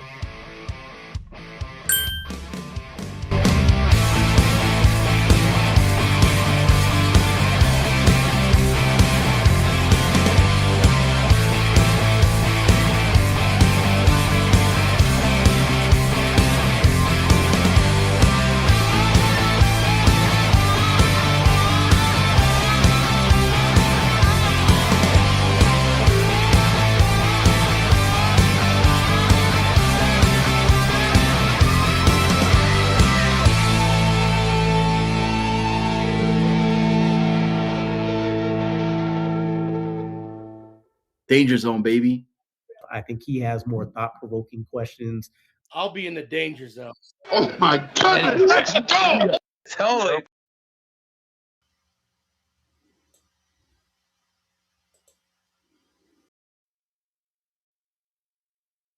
Murph, we have a new super chat. Cha-ching.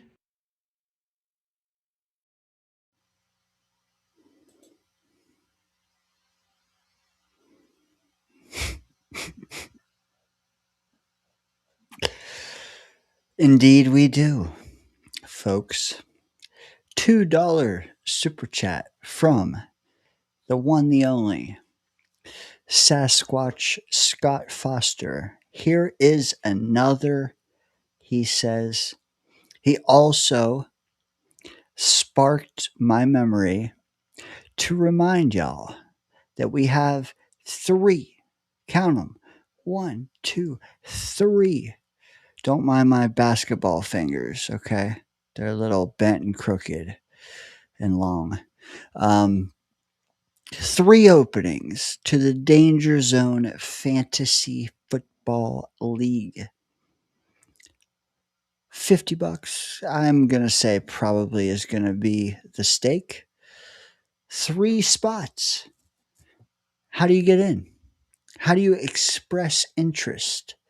As soon as I hit end stream, bam, go to the refresh the page. It'll be a stream that's no longer live. It'll be an overstream, which you can then comment on.